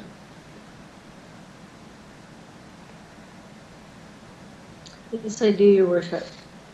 So I just want to go back to the motion here. I want Sandra Schmerler in there as number 4, and I would ask that it be just so it is recognized, because when this goes out, people will understand that the Northwest is opening, Lawson is opening, Regent Pool is opening, but Sandra Schmerler is not in there. So I would like to add it in there as that Sandra Schmerler will open, I guess, and I don't know if it's staff, as soon as staffing can be incurred or something like that. Administration, just to comment on that. Ms. Harlock? Through you, Your Worship, definitely you could put it in as number 4, and you could put July 20th pending whether or not we can get staff, or TBD, because again, it would be dependent on whether or not we can get enough staffing in place. Thank you for that. So I would take the July 20th and staff dependent in brackets or something like that, so- the July 20th or tentative date. That, So I just- think the messaging Councilor is very Brasciani, key. Councilor Brasciani, just a moment, please. This is an amendment, so I want a seconder for that one, because that's different from the motion. Okay, Councilor Flagel moves that. So I want to separate that from the rest here, unless members of council want to deal with it all together as one motion. Your worship, I would like to leave all those in one motion together. The motion was So I'll brought just together collectively. on a point of order, Councilor Brasciani, just trying to clarify the procedure here. So the mover of the motion is Councilor Stevens. If he's okay to add this to the main motion, I'll do that. Otherwise, it's an amendment. Councilor Stevens, are you okay with this? Yes, please add it. Okay. Councilor Brasciani, the floor is yours. Okay, thank you to administration. I know these are tough times, but I will say this. When we hear from residents and they say that this is their one joy in the summer where they can actually go out and enjoy with their families some pool time, but also many cannot. We have many new immigrants here that have written into us and said the pools have become their family vacation. Many do not have cottages. Many people now with COVID do not want to go into an indoor facility because of it's an indoor, and this is why the Saskatchewan Open Plan has decided to wait on the indoor facilities. It's no fault to anyone. It's no fault to administration, but it is our job as a council, I believe, that we have to do everything in our power to move this forward. And I'm disappointed that we're only opening one. I would have liked to see Massey open as well. I would have liked to see Dewdney.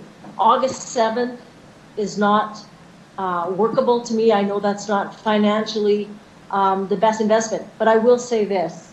There is a financial cost to this, but there's also a mental health cost.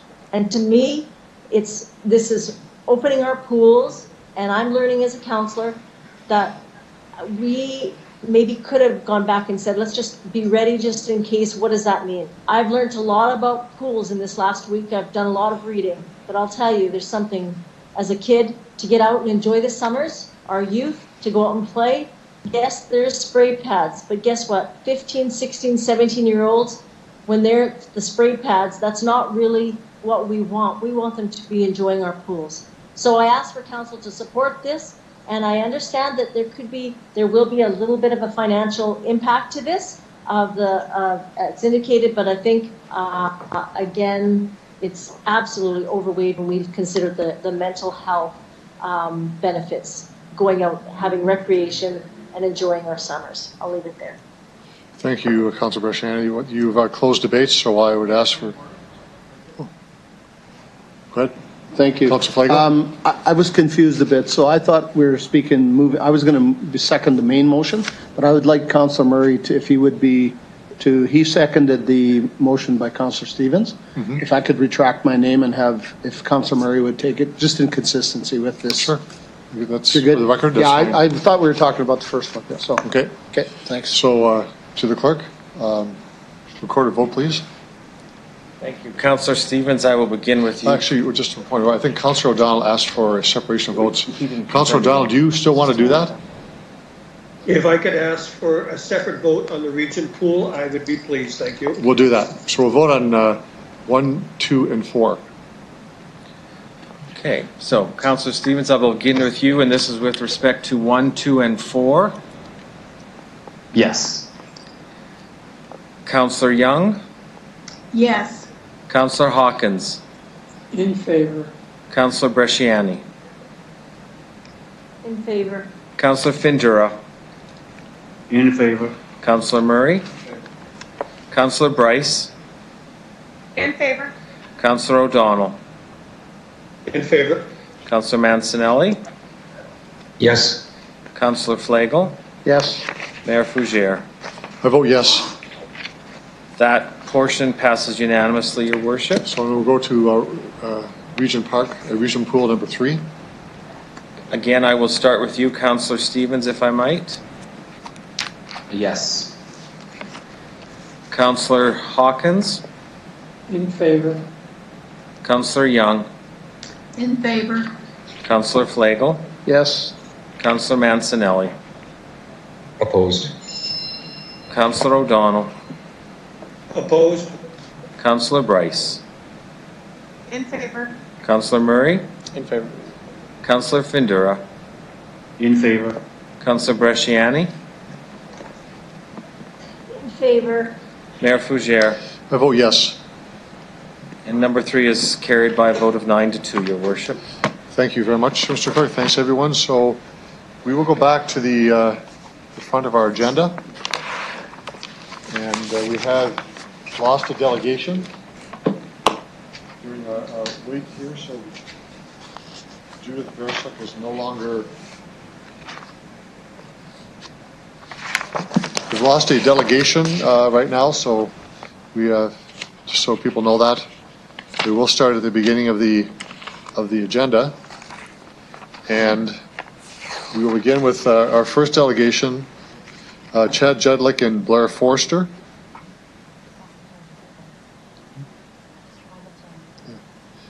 You want to unmute your phone by *6. That will give you access. Good afternoon. Can you hear me? We can hear you. Yes, the floor is yours. If you identify yourself, who you represent, you have 5 minutes for your presentation, and members of council may have questions afterwards. Good afternoon, Your Worship, City Councilors, and City Administration. My name is Chad Jedlick, and I'm Vice President of Development for Forster Harvard Development Corp. With me today is Blair Forster, President of Forster Harvard Development Corp. On behalf of West Terra Development, we request your support to rezone 46 lots from residential low-rise to residential urban. The current residential low-rise zoning permits townhouse units, whereas the proposed residential urban zone will permit either single-family homes or duplex units. The density for this area will not change as the number of lots remains the same. The proposed rezoning will allow us to build entry-level single-family homes for which we believe there is good demand. The new residential urban zone also permits reduced side yard setbacks, which we plan to incorporate in order to reduce lot pricing. These lots will have ample parking. Each can accommodate a 2-car garage off the rear lane. As well, the entirety of West Market Street is available for on-street parking.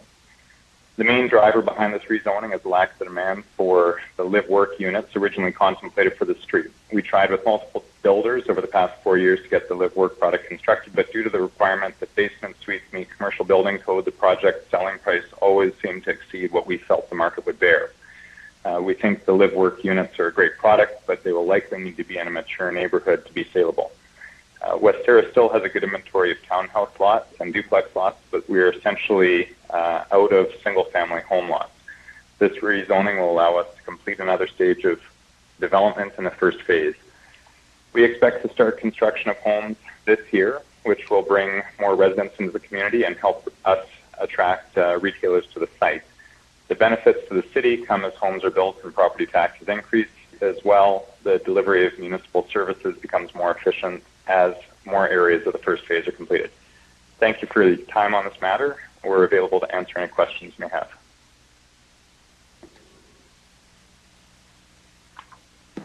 Thank you for your presentation, and there are questions. Councillor O'Donnell. Thanks, Mr. Mayor. If I could ask the delegation a little bit further about the live work. First question is, the street that's to the north, closer to Dudney, the same street name, they were also planned, as I recall, for live work. Is that still your intent? Mr. Jedlick? Through you, Your Worship, the land to the north of these lots was or is actually zoned for commercial and is intended for commercial right now, but it's not off the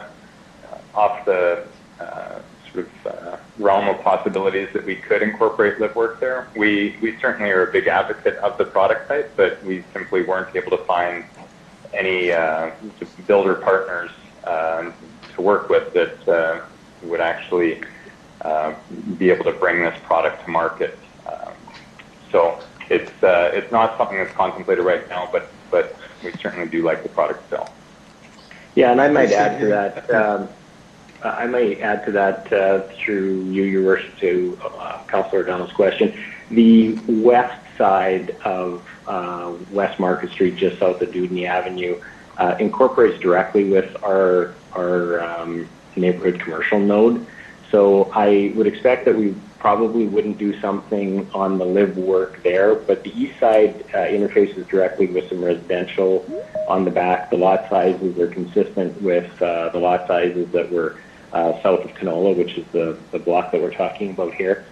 And I think just based on the current retail demand in the trade area, it might be an ideal location to try and reincorporate the live work product at a later date.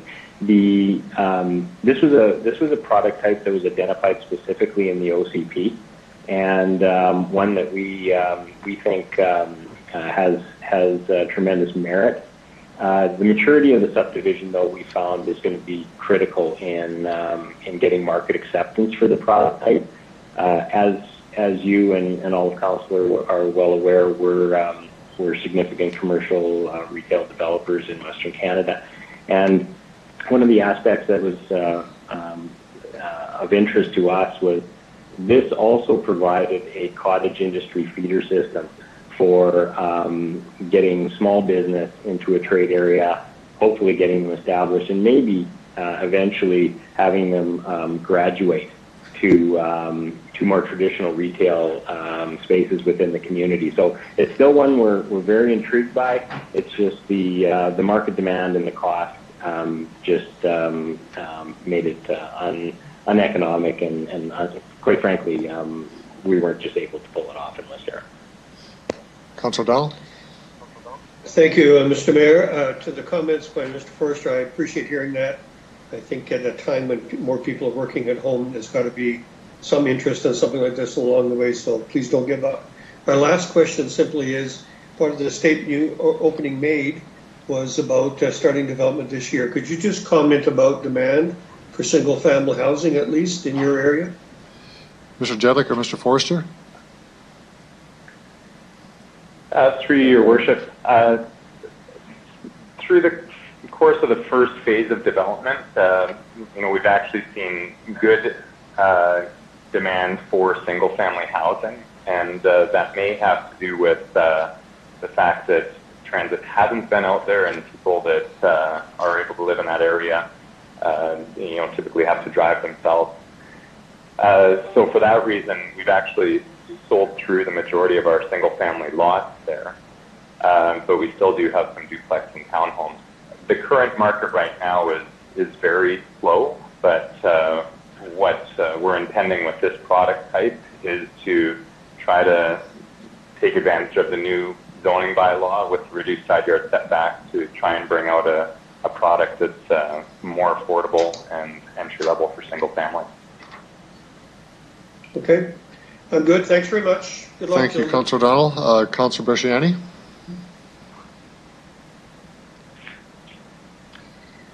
Thank you, Mr. Forster and Mr. Jedlick, for coming forward. I'm very excited to see that single-family housing is you're indicating there's a need for that, and residents are asking for that. One of the things, how does this work with the density in the OCP? Through the chair. Mr. Jedlick or Mr. Forster?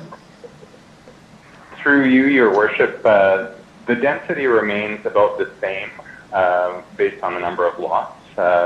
The original live work units that were intended to be here were townhouse units, but they were wider townhouse units, and so we've actually kept the same number of lots. So the overall density doesn't change much from a statistical standpoint. Great, thank you. Can I just ask what you're hearing from people out there in regards to the density? Is there, just from seeing what's coming here, are you saying that there's more of a need moving away from the higher density and moving into more of a multifamily, through the chair? Mr. Jedlick? Well, I think what we've tried to, how we've tried to lay out the neighborhood is that we keep the higher and medium density product type closer to what will be the urban center of the commercial node. And so these lots were designed to accommodate a higher density in the sense that they've got good parking on site, as well as in front on the municipal roadway. And that's one of the planning principles behind the OCP, is to keep that higher density product around your commercial node. As we move further south in the neighborhood, certainly the densities decrease and we get more into the single family, and that is the intent. And I think Regina certainly has a strong appetite for single family. I think that's one of the nice things about our community, is that people can afford to live in a single family home, which makes Regina quite an appealing city. Absolutely. Yeah, no, I would absolutely agree with you there. One of the things, if I can just ask, you did just touch on it. I understood that there's going to be, is there going to be an alley, or is it just going to be, because the reason I'm asking is about the vehicle parking. Is it, they're going to be parking on the street, and is there rear parking? Can you just elaborate on the parking here through the chair? Mr. Jedlick? So there is parking on the street. There are no front driveways on these lots. So there's the parking on street is the entire length of the street. And then there is a rear alley that services these lots. And the lots are wide enough to accommodate a 2-car garage. They're also deep enough that if we so choose, the garage could be set further into the lot, and you could accommodate the 2-car garage as well as 2 parking pads behind the garage, between the garage and the alley. If that makes sense. Councilor Brashani? Yeah, the rationale behind the rationale behind that component was that if it was a live-work development, that there could potentially be customers or staff that would be in the work component, which was on the lower level. So we accommodated a lot depth that was significantly greater than the traditional lot depth that would allow for a 2-car garage and then 2 cars to park behind the garage if that was to be used for either staff or customers. Okay, great. Councilor Brashani? Just one, thank you. Can I ask, I haven't been out to West Era lately. I apologize for that, but can I ask, is there a lot of alleys that have been within the developments with back alleys, through the chair? Mr. Jedlick? Through your worship, yes, in the initial phase, there were a number of alleys, but also because of just the way the urban plan laid out, we do have a number of single-family homes that front onto a park, which creates a very nice little enclave within our first phase of development.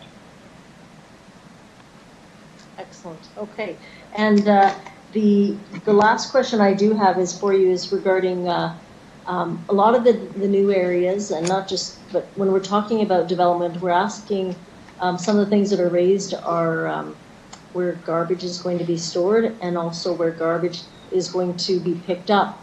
Is the intent here that the garbage will be picked up at the alley? And in the development of this sort, I guess there is no garages in the front, so where would the storage for these tins be, through the chair? Mr. Jedlick? The intent, whenever we construct an alley, we hope that the city will use that to pick up recycling and waste bins to keep them off the street and improve the streetscape. We don't control that, but that's certainly the intent. When the bins are not being collected, individuals could pull them back into their garage and store them in their garage, which I think is fairly typical in these sorts of setups. Great. Okay, awesome. Thank you very much. Thank you, Councilor Brashani. Councilor Flagel? Thanks. And you're saying entry level. What kind of price point are we talking? Mr. Jedlick? We haven't, through your worship, we haven't nailed down the pricing yet. We're still working through that, but our intent is to bring out something that's entry level and very affordable. Our goal right now as land developers to work through our lot and to get as many rooftops as possible built. in order to attract the retailers out to this area. Right.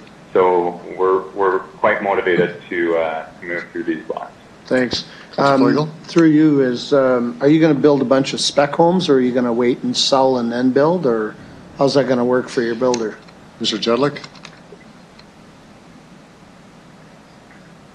Through your worship, we're still working through that, but the intent would be to bring out some on spec. Okay, thanks.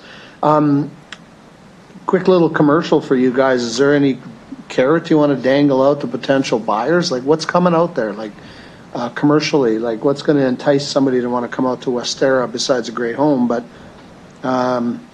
amenities, is there something that you got in your back pocket that you can want to kind of let us in on, or? Mr. Jedlick? Well, maybe I'll take that. Through your worship, the slowdown in the market has significantly impacted Westera. I said we've got a lineup of retail tenants that have indicated that they're prepared to locate in Westera as soon as the population density warrants. And when we first broke ground on Westera, we had remarkable density. We opened with 300 lots and we had 300 pre-sales. And then the market changed and corrected quite sharply. So those retailers, because of the relationships we have with them over numerous projects in numerous provinces, have stayed with us, and we've got deals signed. And unfortunately, they're at the sole discretion of the retailer when to trigger. So part of this move, instead of having inventory sitting on the books that was well intentioned and zoned, but not moving, was to rezone to an asset class that we think we can get some traction in, put up 46 rooftops in a fairly short order. The previous question was, are we going to spec them? And the answer is, we're probably going to try to bring 10 of these homes out of the ground very quickly, and then make sure that we hit the price point correctly. As far as affordability, we're probably going to be one of the most affordable single-family homes in the city of Regina. And we're hoping that if this is successful, it's going to show velocity and momentum so that we can execute on the amenities that all these residents want, which are grocery stores, drug stores, places to eat, and places to gather, coffee shops, and everything else every other neighborhood is looking for. Perfect, thanks. Through you, and I just wanted to ask this because I always do, bungalow condos. Whenever there's an open piece of land, I always like to think of maybe there's an opportunity, because the market I've seen on my real estate side is that there's not enough bungalow condos out there to buy. And one of your competitors, or friendly competitors, actually listened and puts them in the greens and is loving it. He said, we didn't realize we could sell that many. Is there a question, Councillor Flake? Yeah, the question is, it's about bungalow condos. Would you look at that? And generally it's, people moving from their house that's 40, 50 years old, don't want to move into an apartment style condo, and they want a bungalow condo for the next 5, 10, 20 years and then move somewhere else. Any thought on that in this Westera area? Or even this? Yeah, Your Worship, absolutely. That's Your Worship. That's an asset class that we're well aware is going to grow in popularity over time. Those are, if you look at where they've been successful, they're in amenity-rich subdivisions. Right. And these people, not only do they want to lock and leave when they go away in the winter or travel or visit grandkids, or they also would like to walk to the services that they consume on a regular basis. And as you're aware, down in Councillor Bershani's ward, we were very successful with our Acre 21 project, and you've seen those kind of condos start to pop up there, and you've also seen the residential vacancy rates in the apartments hover at that 1 or 2% when the market has gone to 8%. Right. So this is all about amenities and completing the community, so yeah, we're absolutely committed to bringing on that product type when we've got the subdivisions warranted. Awesome, thank you. Thanks. Thanks, Councillor Flagel. Any other questions of the delegation? Thank you very much for appearing before City Council and in waiting for this report to come forward, you can retire. We'll now do the report. Thank you very much. Thank you. Okay, Councillor Young, I will give you the floor. This is for the zoning amendment application for 1789 West Market Street. Thank you, Your Worship. So CR 2050 asks that two things be approved. One is to rezone the properties on West Market Street in the Westera subdivision from residential low-rise to residential urban zone. And secondly, to approve this change to the Westera concept plan. Do you have a seconder for that, please? Seconder? I'll second that, Hawkins. Okay, Councillor Hawkins, thank you. Okay, so Planning Commission asked for concurrence for this recommendation. Okay, thank you very much. Any discussion on the report?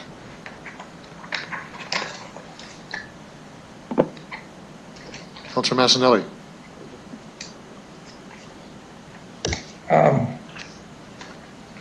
Thank you, through the chair.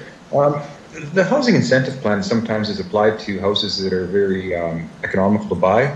In the presentation laid out by the delegation, they talked about the economical nature of these homes. Would there be any crossover with that plan for these to be built? Is there any talk of that, or is it something that would fall under there? Ms. Harlock? Through you, Your Worship, at this point in time, we did change the housing policy, so they wouldn't be eligible. But in the future, if they meet those requirements, then they may apply for those grants. Okay. Looking at the recent statistics through our community, hasn't been a lot of movement in housing, I don't believe. To put these extra units on the market so quickly, would it have any effect on our residents' assets? Does administration have a viewpoint on that? Ms. Harlock? Through you, Your Worship,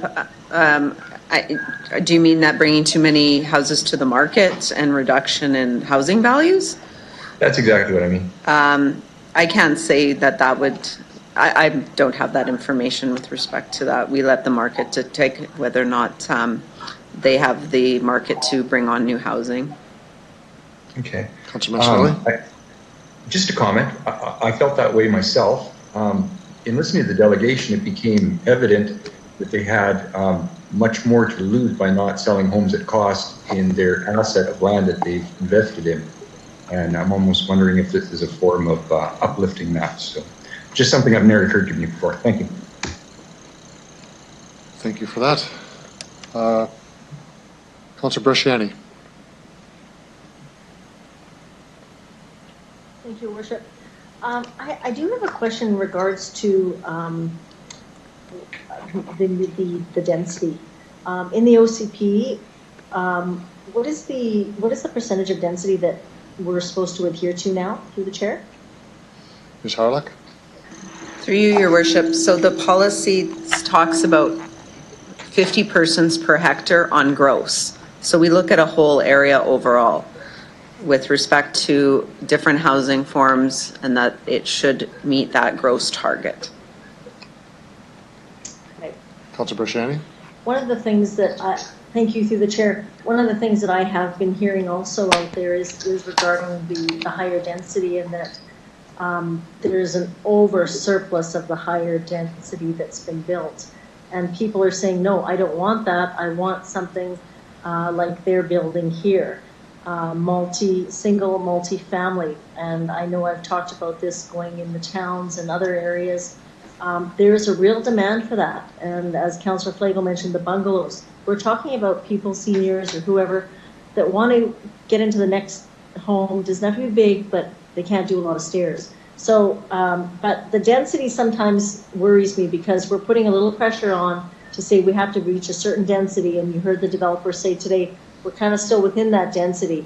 But I think that at some time we need to have a decision or a kind of a conversation around this density as we move forward, because we want to make sure that we haven't, which we have overbuilt. But I have a question also regarding the garbages, which I asked about. I know some of the areas, and I don't know if it's in West area, but some of the areas that have these alleys, we do not use those alleys for garbage pickup. Can I ask, in this situation here and others, when do we incorporate, like, would they have to use the alley for garbage pickup in this situation here? To the chair? Ms. Hardlock? Mr. Onright? Okay. Through your worship. So that would be looked at once the design is complete. We'd have a look at it from accessibility in the back alley. For the most part, as Mr. Jedlick had indicated, if there is a back alley, we would hope the residents would use it and we would be able to access it, which I don't see any reason why we wouldn't. Okay. Again, I think it comes to the beautification of our city. I've seen some of the other areas, and that's something that I'll be asking a lot about, to start getting those alleys being used for what they're supposed to be used for. And that was one of them, was garbage pickup. So I'll leave it there, but thank you. That's all I have. Thank you, Councilor Berciani. Councilor Young, if you want to close debate. No, I'm fine, thank you. Okay, Mr. Clerk. I will begin with you, Councillor Young. Yes. Councillor Hawkins. In favor. Councillor Stevens. In favor. Councillor Bresciani. In favor. Councillor Findura. In favor. Councillor Murray. Councillor Bryce. Councillor Bryce. Councillor O'Donnell. In favor? In favor. Got you, Councillor Bryce. Councillor Mancinelli. In favor. In favor. Councillor Flagel. Mayor Fougere. I vote yes. Carries unanimously at 11-0, Your Worship. Thank you, Mr. Clerk. So I'm going to turn the chair over to Councillor Flagel. I have a conflict on this one. I have a family member involved with this project, so I'll excuse myself and turn it over to Councillor Flagel.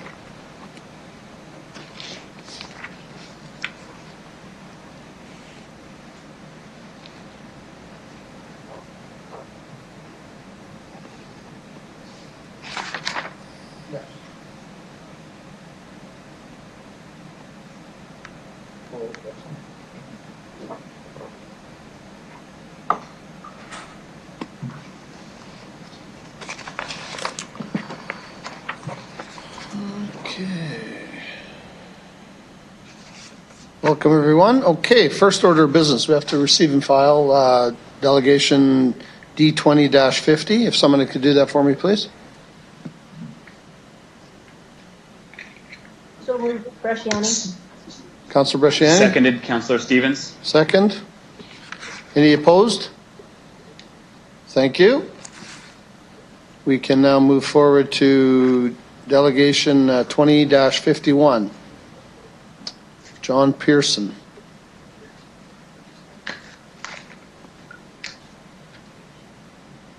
Mr. Pearson, are you on the line? Yes. Thank you. If you could identify yourself, who you represent, and you have up to 5 minutes to have your do your presentation, and there could be questions after. Thank you.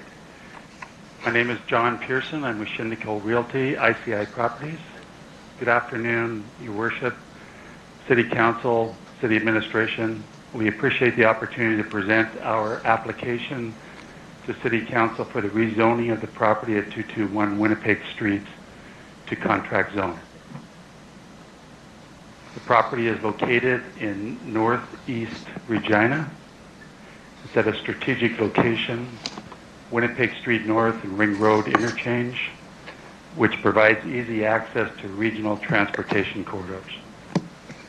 The building has been pre-existing since 1984. It's about 138,000 square feet on 13 acres with 732 parking stalls and a fenced compound. It has extensive two-story office development, which is illustrated on page 5 of the presentation I provided to you. The main floor is partially occupied by fit zone and highways. The balance of the floor is vacant, the main floor. The second floor is fully occupied by staples and highways. As background information, the building was constructed in 1984 for SIAST with 85,000 square feet of office development prior to the office policy adoption in 2013. The property has been in our ownership since 2000. It was fully occupied by Staples as a call center from 2000 to 2017. Staples call center retracted to 15% of the building in 2017. Since then, we have leased some space to Highways in 2018 and FitZone in 2020. 42,500 square feet in the building remains vacant. Page 9 of our presentation shows some interior photos of the main entry, second floor lobby, new elevators, Staples premises, Highways premises. The proposed new use is an IT, health, and online virtual care medicine provider. It has 150 to 200 employees. It is an IT department consolidation from around the province of Saskatchewan to an undisclosed provider's umbrella. The tenant's requirements, all of which can be accommodated at 221 Winnipeg Street North, are as follows. Suburban office, the entire premises on one floor for IT efficiency, 25 to 36,000 square feet of space, 24/7 access to the premises, private entrance with direct access to tenant parking, 150 to 200 secure, well-lit adjacent parking stalls, low-cost parking, quality HVAC, no power interruptions because it's critical IT healthcare operations, backup diesel generator and uninterrupted power supply UPS, easy access to regional transportation corridors serving healthcare facilities throughout the province of Saskatchewan, warehouse storage, and immediate occupancy. Page 11 of the presentation shows some interior photos of the office, warehouse, and compound areas related to the available premises. Page 12 illustrates the diesel generator backup power UPS system. This system can power the entire building in a power outage. In conclusion, our application for contract zoning is to allow office industry up to 4,000 square meters, 43,000 square feet. We respect that the City of Regina has an office policy, but there are businesses that cannot be in the downtown. Our building was built in 1984 with over 85,000 square feet of original office space prior to the 2013 office policy. The proposed tenant will be consolidating IT healthcare offices around the province to our property. All of their requirements are being met in our location. This increases jobs and economic activity in Regina. We appreciate your consideration of our application today and look forward to your support. Thank you. Okay, thank you very much for your presentation, and I see there's some questions. Councilor Mancinelli? Actually, I believe that was for previous. I'm good. Was that for previous? Okay. Okay, and Councilor Bresciani was previous. Councilor Stevens? Great, through the chair. John, thank you very much for the explanation. I have a question related to your last point around the office policy. It's not exactly clear to me why this particular location versus any other office amenity, what the advantage is here. So specifically to the warehouse, these IT workers need access to a warehouse, presumably for trucking and shipping, or is this simply an information technology hub? It's through your worship. Yep. Go ahead. It's primarily an IT hub with medical virtual providers. And as far as the warehouse, I haven't been in a position to determine exactly what they're doing in the warehouse portions, but they have storage requirements that require some warehouse space. Thank you. Through the chair, what is that? Like, are we talking a large warehouse? Or are we talking like a small storage facility? Can you provide any clarification on that? Mr. Pearson? Through your worship, we have, on the vacant space that we have on the main floor of the building, there is 13,000 square feet of that is warehouse, that could be kept as warehouse, or the office could expand slightly into that area. So that's to be determined once they get into the space planning exercise of their operation. Okay, thank you. Councillor? Through the chair, last question. You mentioned in the application it requires suburban office space. I've never heard that before. What is suburban office space and why is it required? Mr. Pearson? Through the chair, these are requirements that they specified to us, that they didn't feel their needs could be met in a downtown location, and they were looking for suburban office space. That's what they told us they were looking for. All of the things that I listed on page 10, and I expanded somewhat in the presentation I did. Okay. Okay, I'll leave it at that. Thank you. Thank you. We have Councillor Bresciani. Thank you, Mr. Pearson, for your presentation. Just wondering, in regards to the tenant and asking where they want to be, and so they give you some options. Was square foot, a cost per square foot, was that dependent on where you went as well through the chair, or where they went through the chair? Through the chair, cost is always a factor. They didn't specify that at this point, but they have asked us what the rate is, and we've already told them what our rate structure is, and so I believe it's to their satisfaction. Councillor? Thank you.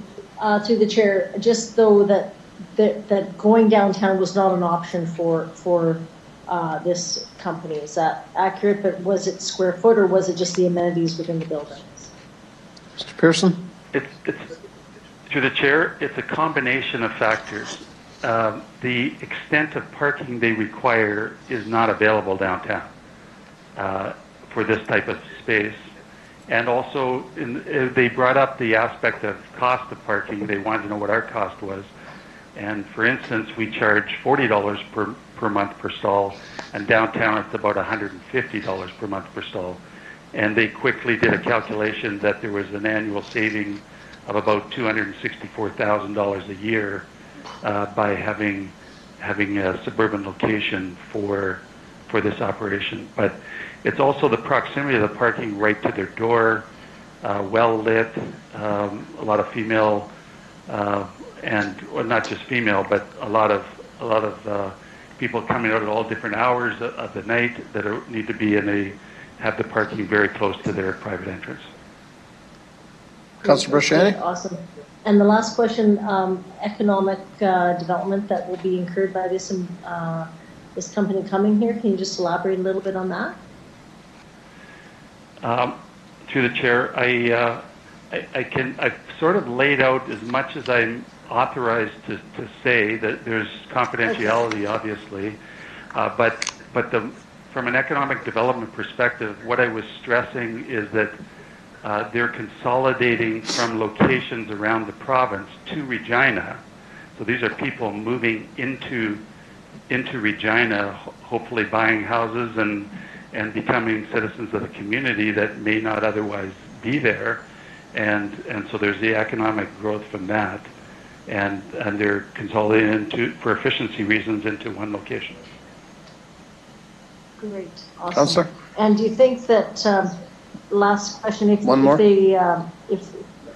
last one really, if this one wasn't available, do you think that because they're looking for a square footage per, kind of in their range of pay, do you think they could have looked, around the Emerald Park, out at White City? Is that something that you would have thought could have happened as well? Mr. Pearson? Through through the chair, that didn't come up in any of our discussions. However, it did come up in discussions that this operation didn't have to be in Regina. It could be elsewhere, but they didn't mention any other specifics. I'm glad that I got my fingers crossed that the operation will land in Regina and we meet their requirements, and hopefully the city of Regina is the beneficiary. Absolutely. Thank you very much. Thank you. Councillor Bryce. My question's been answered, but thank you so much. Thank you. Anybody else have any other questions? I don't see any. So, Mr. Pearson, thank you for the information, and hopefully we will put you back into the wherever you are.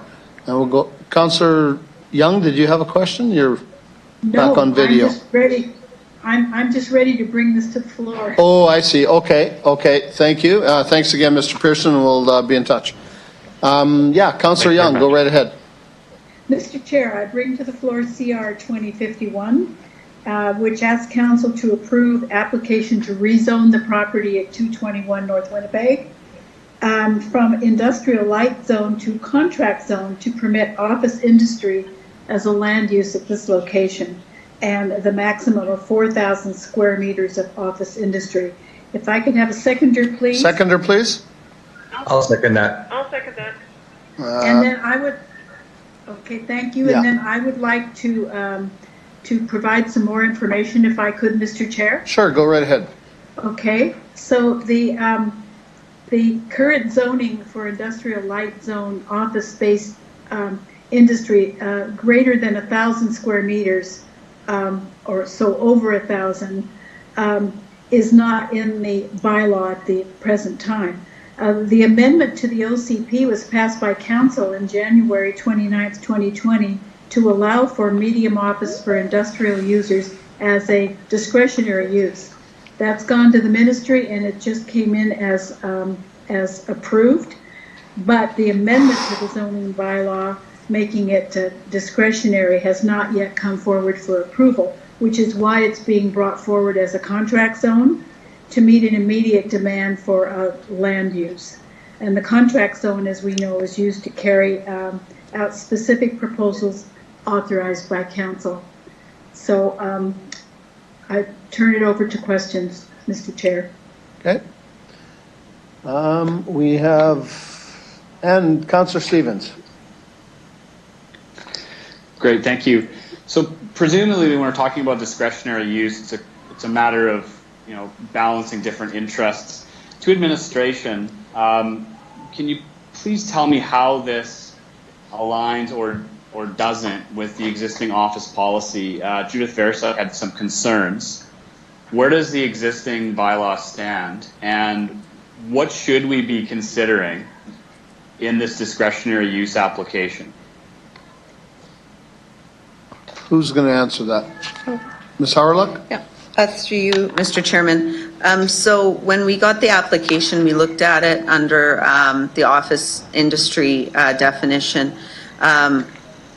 The applicant had indicated during it was also not only warehousing, but also the needs to the regional transportation was important to the tenant. And so we evaluated the application under that definition.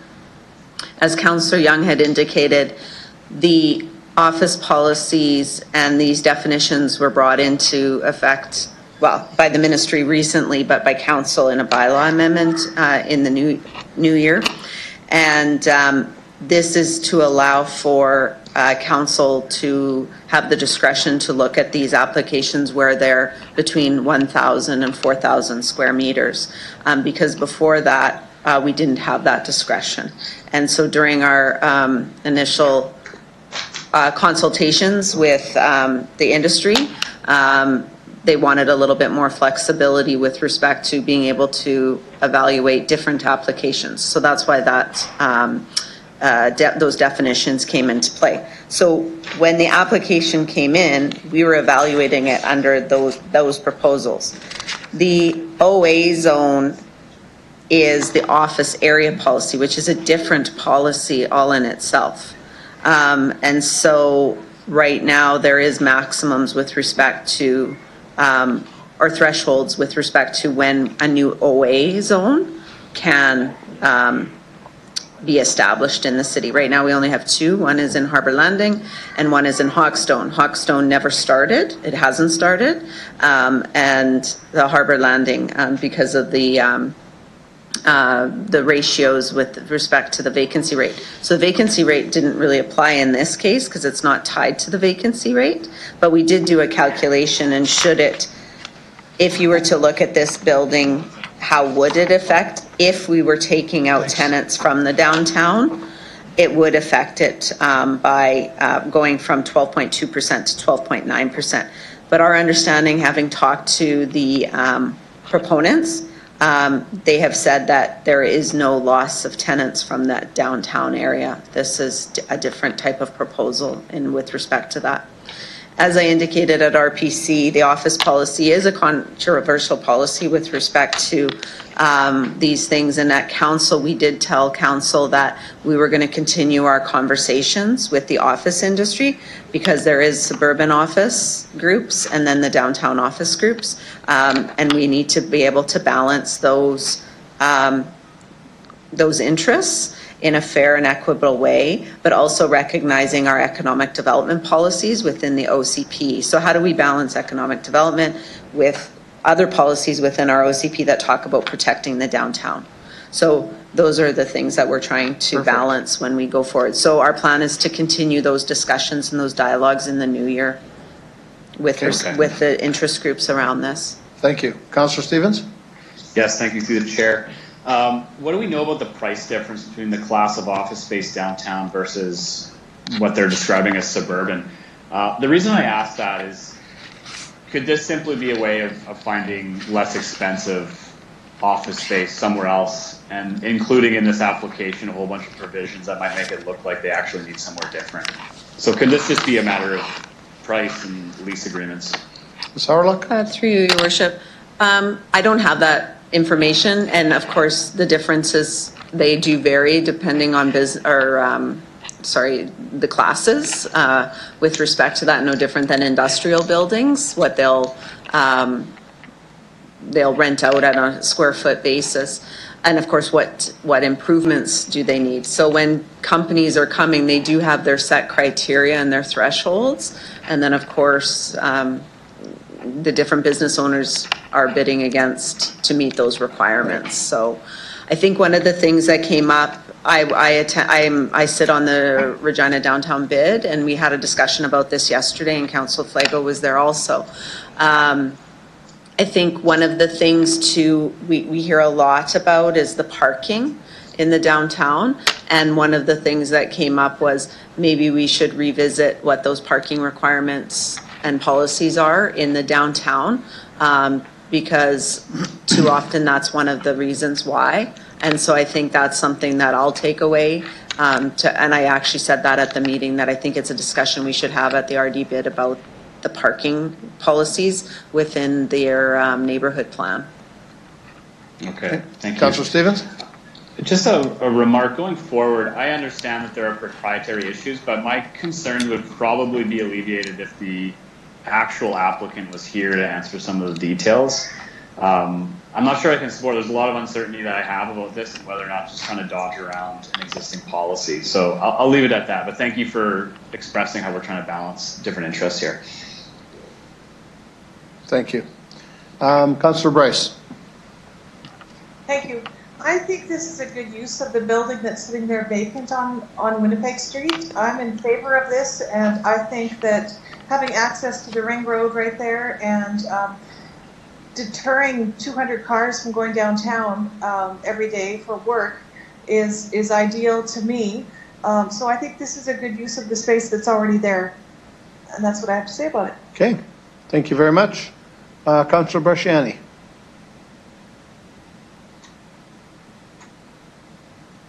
Thank you. To the chair.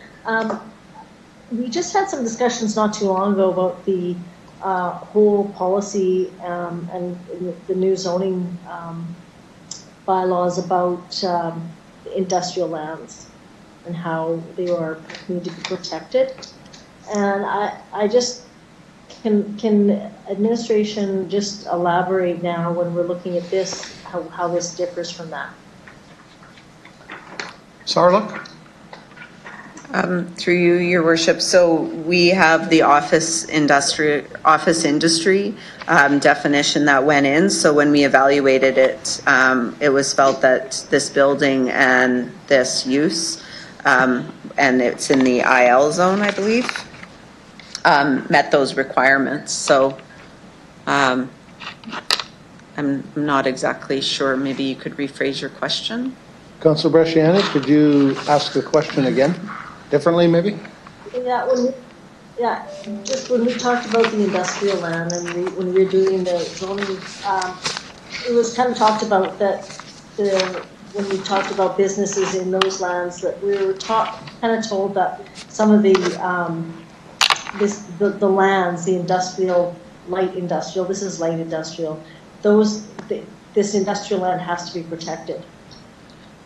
And because we kind of had the same thing with the warehouse district, we've got businesses in there. We were saying, well, you can no longer expand your business because, again, the industrial is so precious, and we need to ensure that our industrial land is protected, and that we're getting, I guess, the most use out of that, because that's where we find our dollars. I guess I just want to make sure that we're being consistent in how we're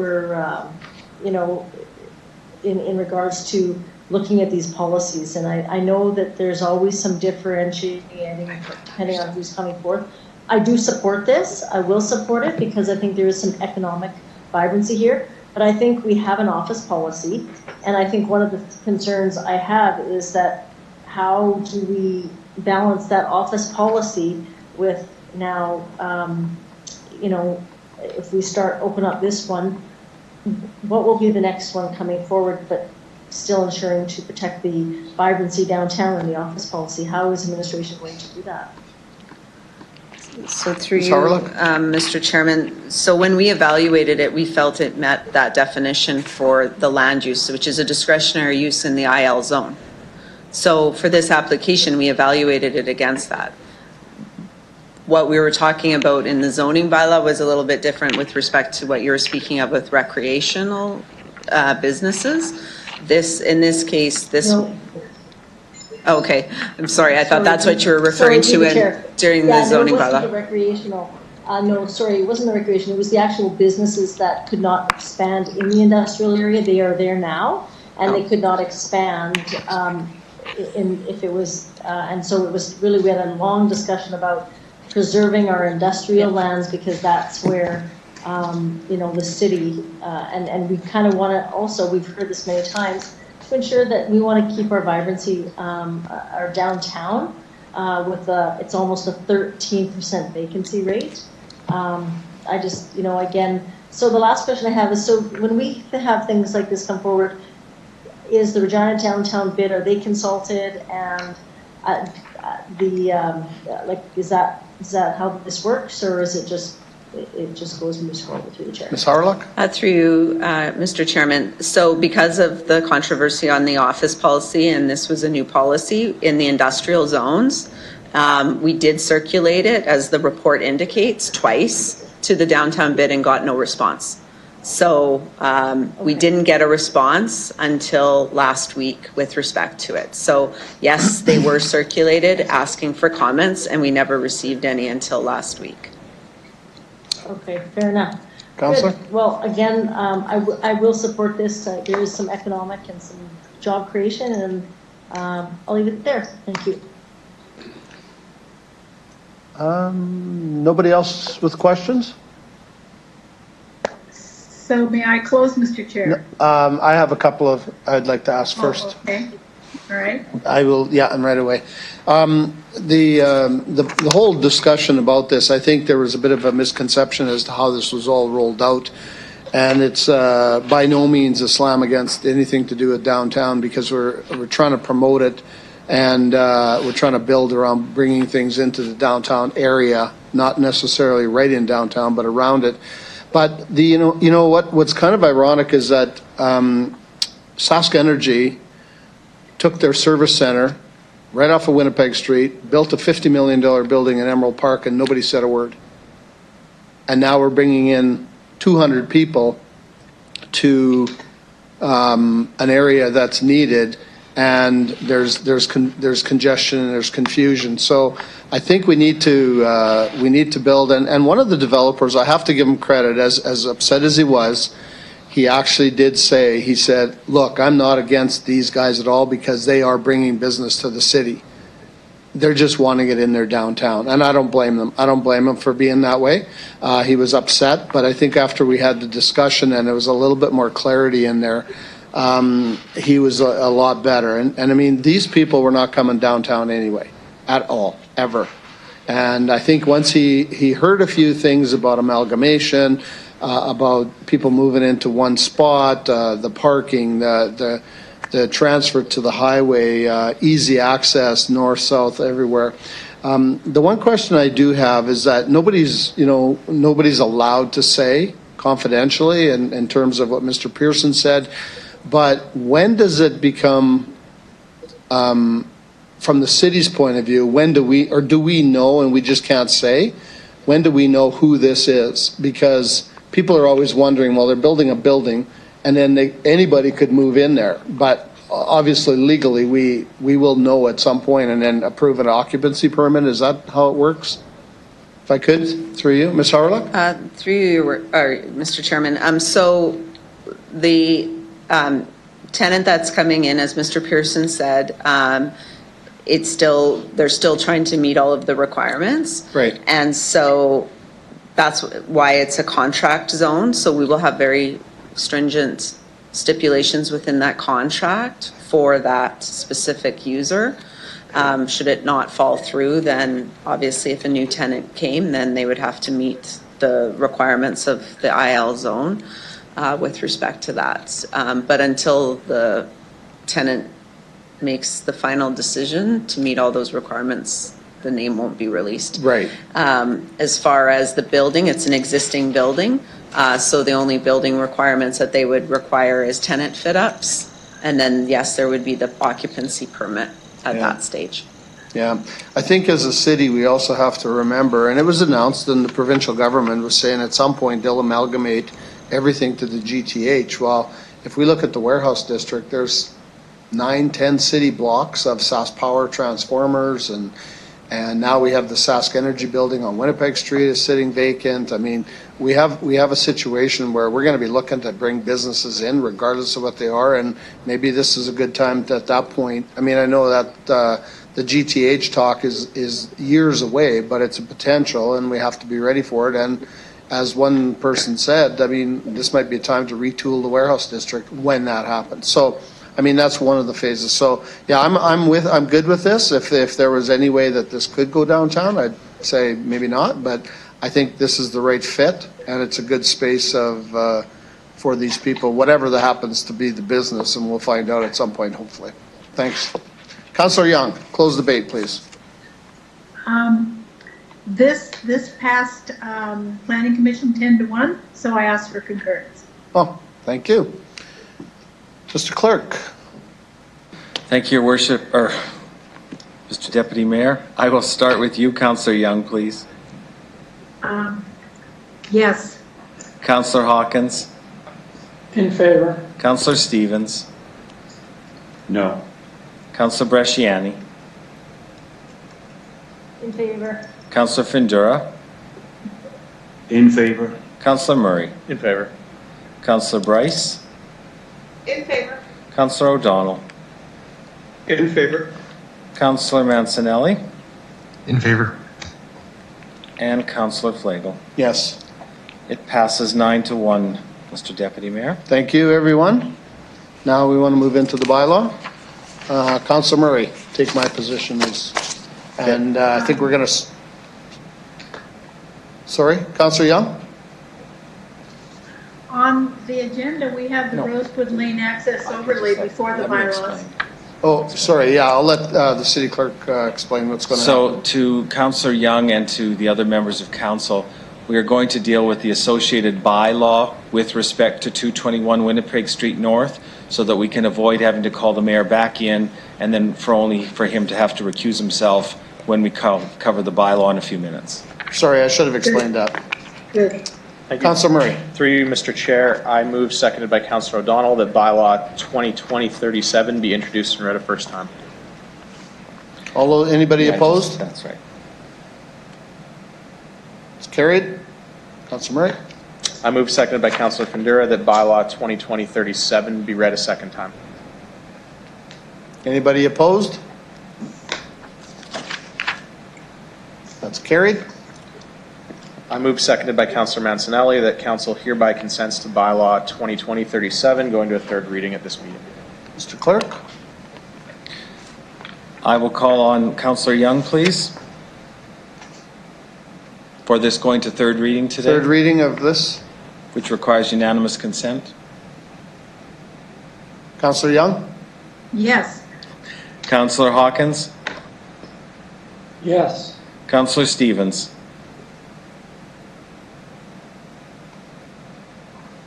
Yes.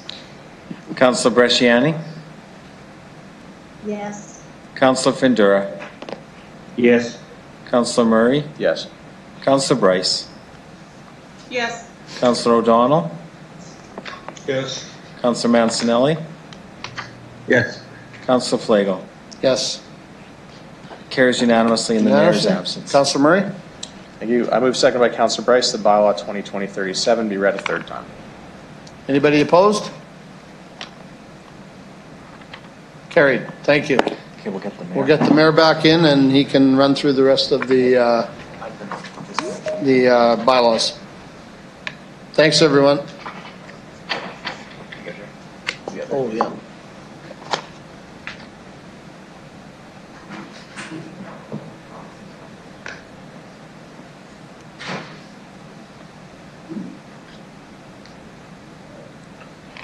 Should we just take the break? Is it 6? We have to take a break?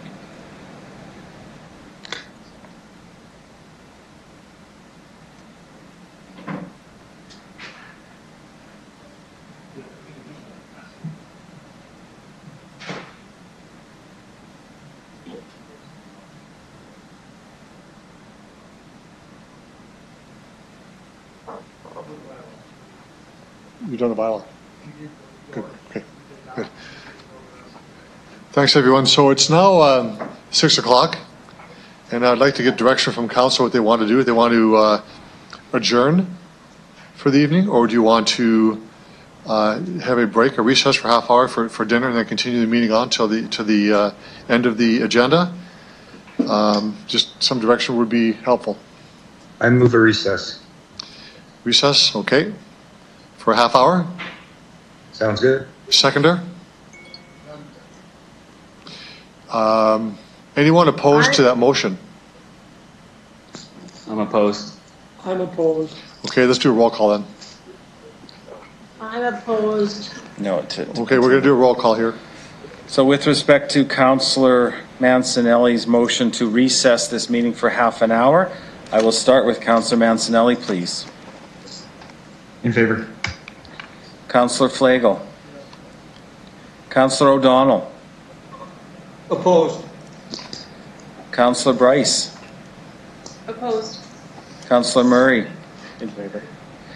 Councillor Findura. Opposed. Councillor Bresciani. Opposed. Councillor Stevens. Opposed. Councillor Hawkins. Opposed. Councillor Young. In favor. Mayor Fougere. I vote in favor. Okay. Before we confirm it, I would ask the indulgence of the chair to be able to ask when we want to do this. Okay, I'm also going to say that we realize that we have hardly even got to our agenda. But the motion to adjourn is past typically 6 to could go 5. further on. The vote is now taken, it's finished. So we're going to need to find out when exactly we meet again, because we're delaying a lot of work we could be doing here. It's unfortunate. But the motion was. So the motion has been defeated. To recess. So, okay, sorry. So now what? Do they want to just not? Do you want to? Your worship, I'll move we adjourn. No, the recess was not approved. So we're back to, what do we want to do? So what do you want to do then? Do you want to continue on right now without a recess? Or do we want to adjourn the meeting for the evening? Your worship, I'll move adjournment. Okay, so Councillor Hawkins moves adjournment. Do I have a seconder? I'll second that. I would second that, Bresciani. Oh, we have a seconds and thirds now. Okay, so we have it to adjourn the meeting. Now we're moving to adjourn. If this fails to adjourn, we now do not get a supper.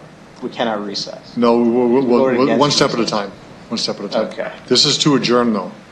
Okay. We have a mover and seconder. Mr. Clerk. I will start with you, Councillor Hawkins, as the mover of the adjournment. I'm in favor of adjournment. Councillor Stevens. In favor. Councillor Bresciani. Absolutely in favor. Councillor Findura. In favor. Councillor Murray.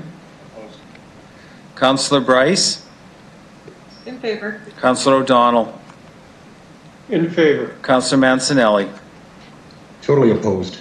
Councillor Flagel. Councillor Young. Opposed. Mayor Fougere. Totally opposed. Motion to adjourn passes 6-5, Your Worship.